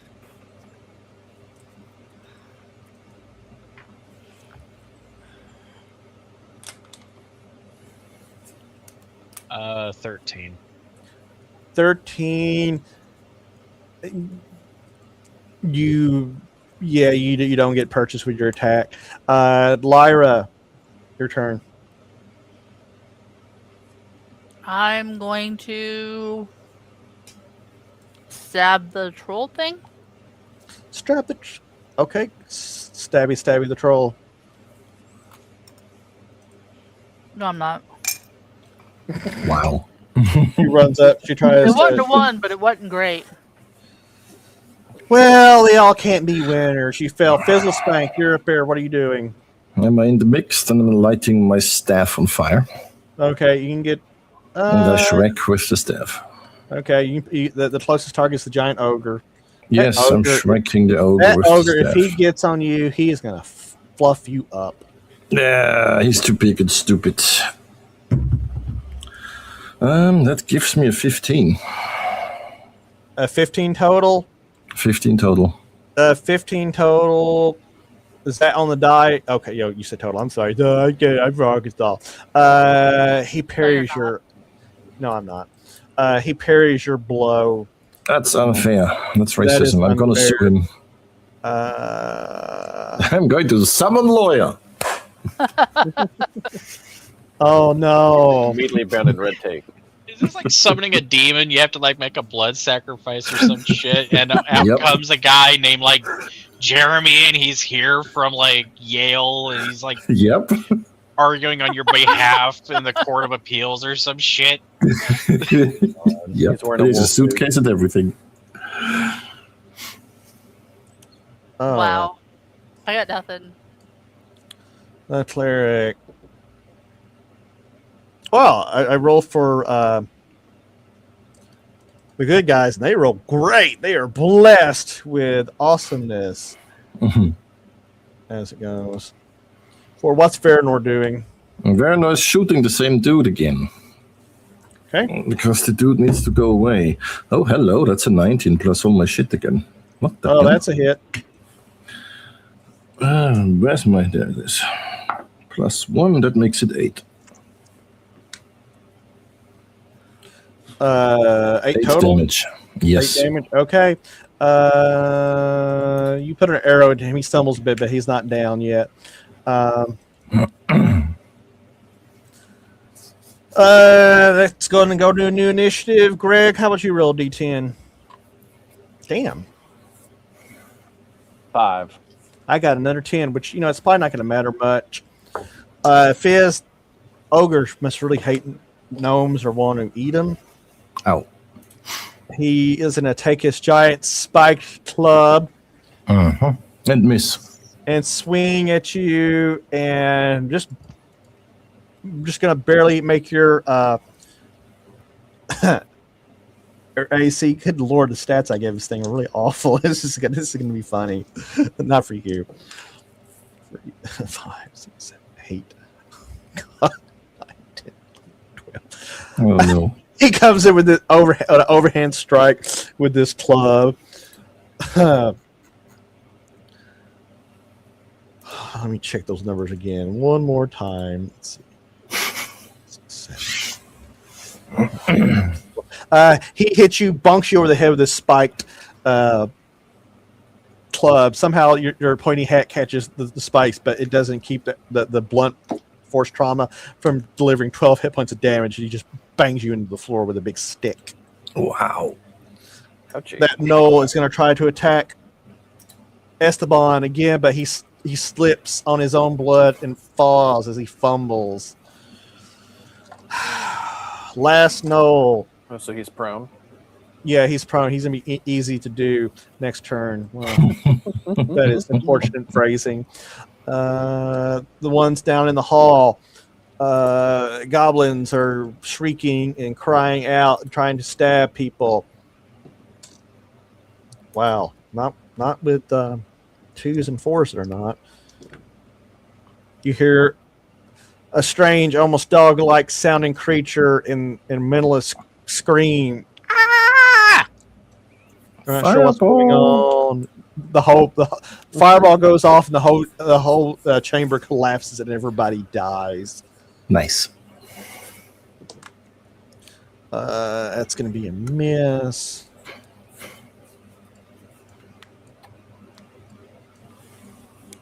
Oh, that's not what I want to do. The goblins are coming through the freaking walls. Oh crap! Are we turning the goblins gay? No. They already are. They're goblins. You also mean the goblins. Goblins are great. Okay, Esteban, your turn again. All right, I'm going to stab the guy that keeps missing me. Yep. He's down, so 10 or higher. That's 20, so. Natural 20? Mm-hmm. I can Nice. roll a percentile or just give you double damage. We'll probably finish it off. What do you want to do? I'll just finish him off. I'm not in the mood for playing games with them. Okay. You tell me how you kill him. I just drop down to one knee and drive my cinqueta straight through his heart. Cade. And I twist it as I pull up.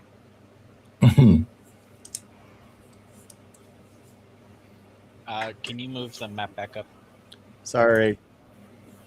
We're having technical limitations show for now. If it wasn't for the fact that it slows all my shit down, I'd have my own map up. That's fine. Yeah, it tanks me too. I'm gonna attack the ogre again. Okay, you turn to attack the ogre.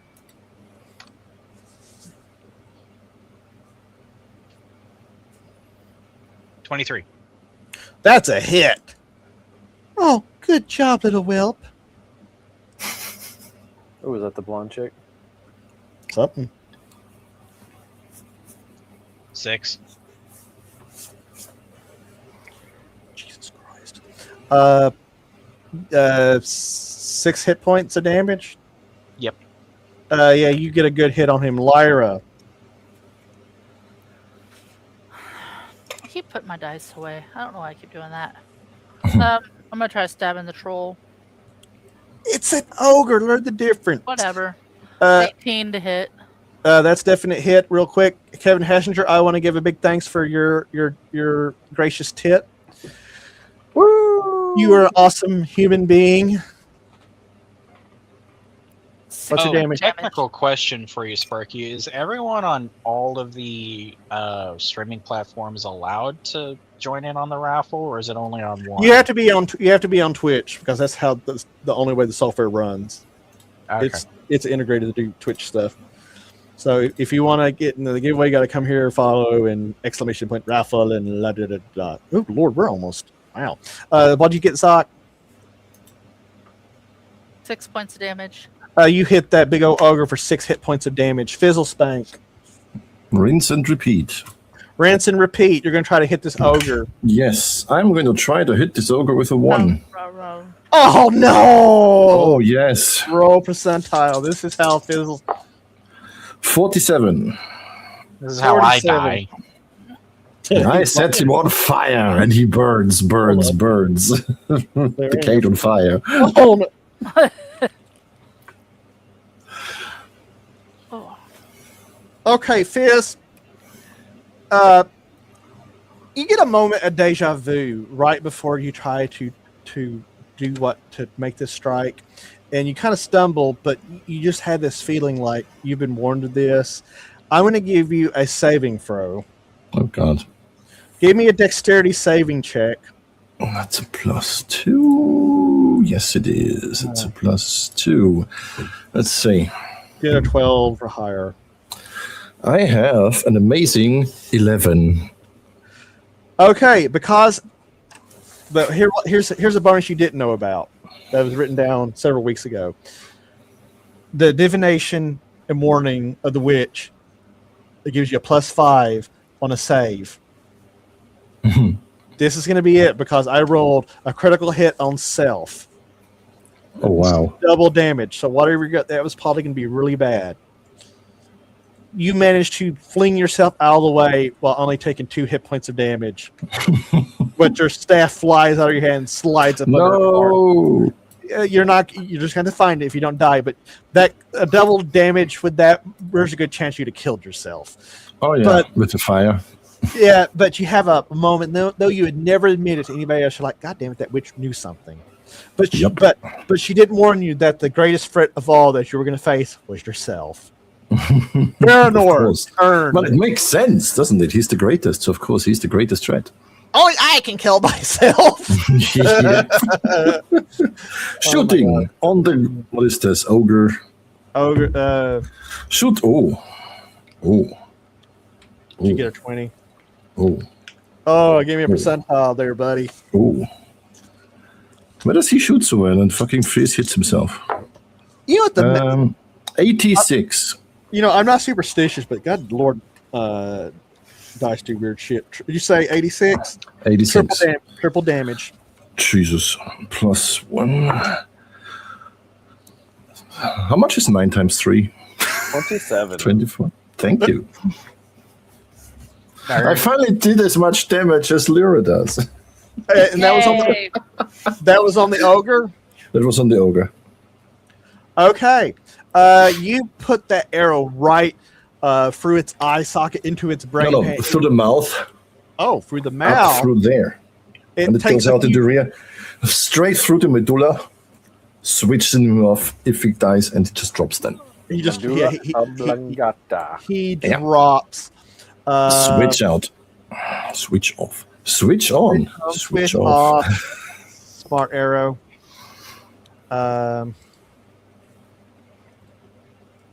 He goes down. You hear more a commotion from behind you. You realize there's a pitched battle against other goblins behind you.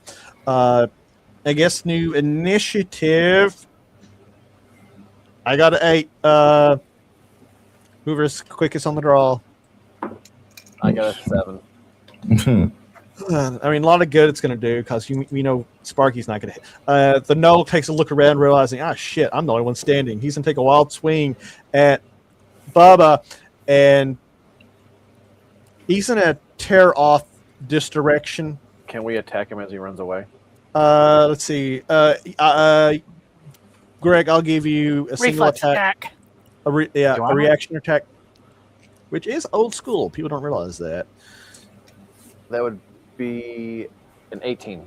That's definitely a hit. He runs past you, and you get a blow on him. 6 damage. You cut into him. He stumbles, staggered blood trailing behind him. He only gets up to about here. Multiple goblins are attacking the cleric. Ooh. It's a good thing they're almost all unarmored. Yeah. They didn't some of them didn't take time enough to put on their underwear.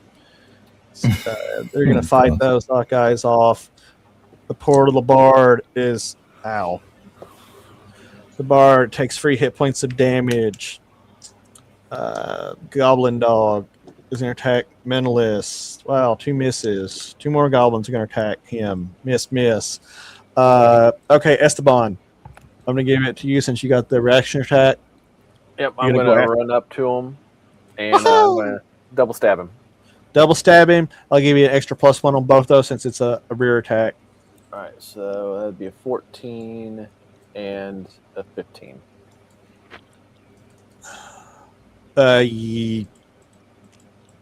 Yeah, those are not only going to hit, but they're probably going to attack him. No shit! Words! They're going to kill him. You come up there and you drill him from behind. He staggers a little bit, crashes into several sacks of flour, and he dies. Lyra, what are you doing? I'm going to go out and help the cleric. Okay. You can get to right about there and start bowing people. Oh, little Mose. I forgot. I missed him. All right. Ow. If her attacks... All I heard was he was about as useful as he normally is. Can she get a collateral like in Call of Duty? Two gobs, 1 arrow.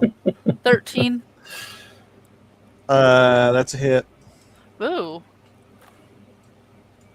Are you surprised by your hits? Yeah. 8 points of damage.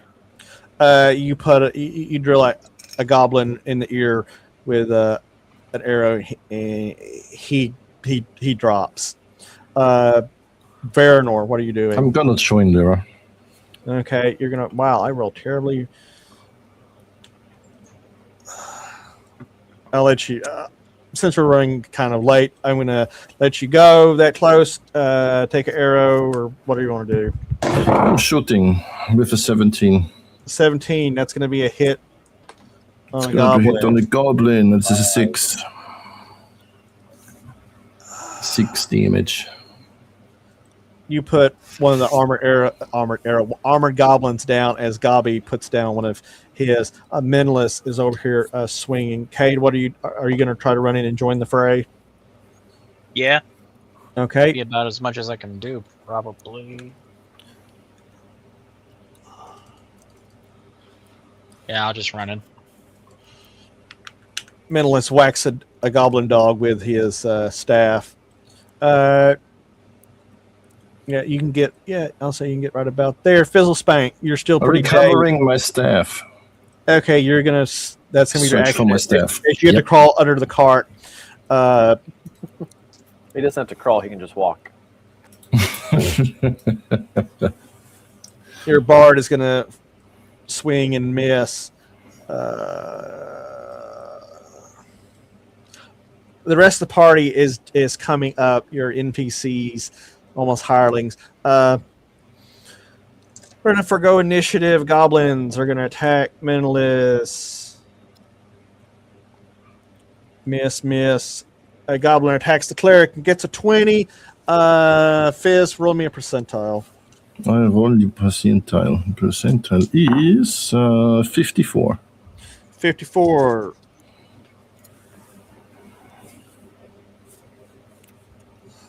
He pokes him with a spear for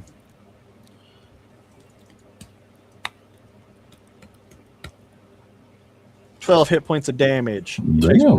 He gets in under that shield and hits a soft spot in the armor. He lets out a anguished cry. Goblin dog tries to take a bite out of Menelus. He gets one bite despite his arcane armor being up. Menelus takes a hit point of damage as he gets nipped.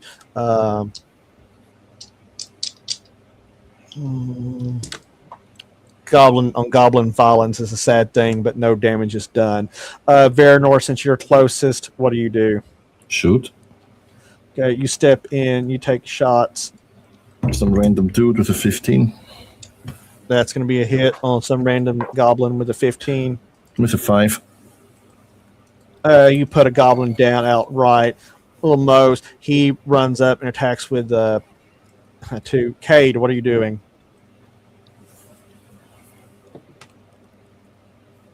Shit. A lot of dead goblins. If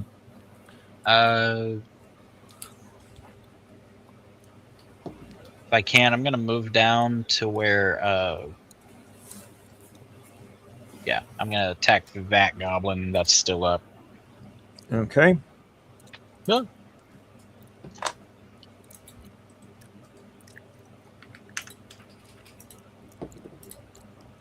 Do that because I don't know which one I landed on.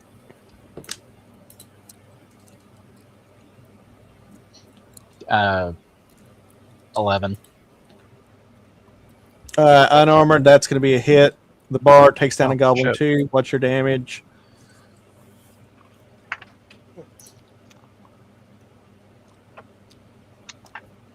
Oh, for fuck's sake, bastard.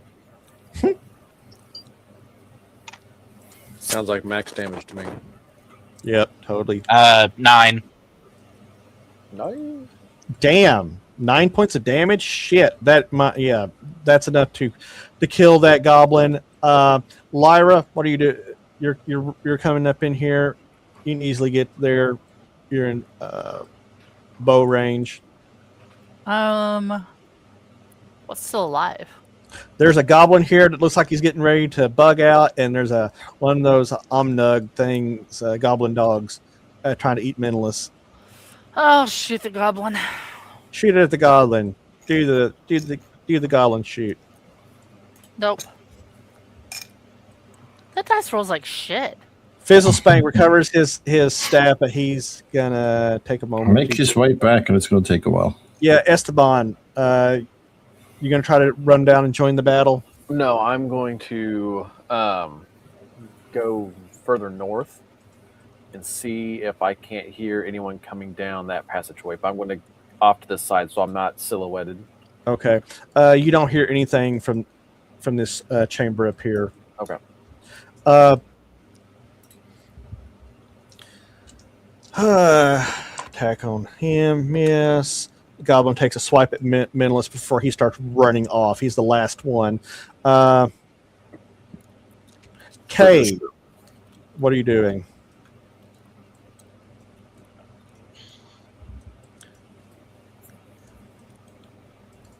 You scrolled back up. I can't see anything. Sorry, sir. Where's the last one? Right here. I'm gonna just Eldritch Blast him. Okay, you're gonna try to hit him. Okay. I was gonna say something, but I want to jinx it. And he also wanted to shoot himself. 6. A random blast of arcane energy goes off in a random direction. But you got closer. Veranor, you can get I'm closer going to too. shoot the last one.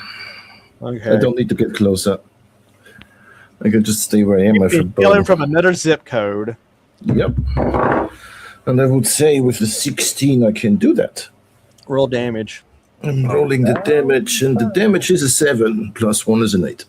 So you almost simultaneously, you and Mikhail release arrows. They hit the goblin. You catch him kind of in the back of the shoulder. It knocks him one way, and another arrow coming from his front hits him in the chest, spins him around, and drops him dead. Lyra, I hold up 8.5. Lyra, you can still see For the spin. that dog creature, which is apparently not smart enough to get the hell out of here. Okay. Adopt the puppy. It now has no masters anymore. 19. 19 is a hit. You put an arrow into it, it has 1 hit point of damage. It goes down. Okay. Coated on blood and stuff. The scene goes quiet as the last goblin is slain. Lyra, you feel a burning, intense heat in your pocket.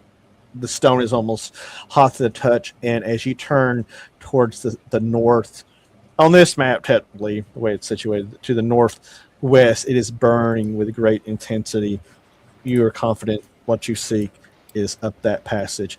And on that note, we are going to end it there. And Okay. I know you're excited to find out if he's really in there, weren't you? Yeah. Okay, you rest you guys go to bed. She's going to solo this dungeon. No. You just about can. I don't know about that. Well, as long as she doesn't get in like a really, tough melee with a... Well, she has the As long as I cloak don't of use elf this bullshit. dice, this dice rolls like shit. Well, all my dice are rolling like crap tonight.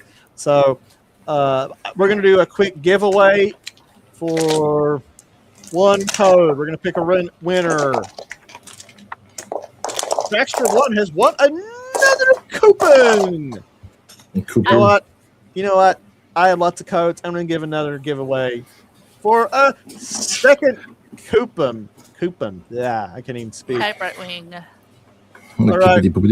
I will message you guys. Use codes as Kevin. Thanks for the compliments. We try our best. We're amateurs. We don't know what we're doing, but we try. We try to be entertaining. We try to deliver. No, don't lie. We're trying to have fun.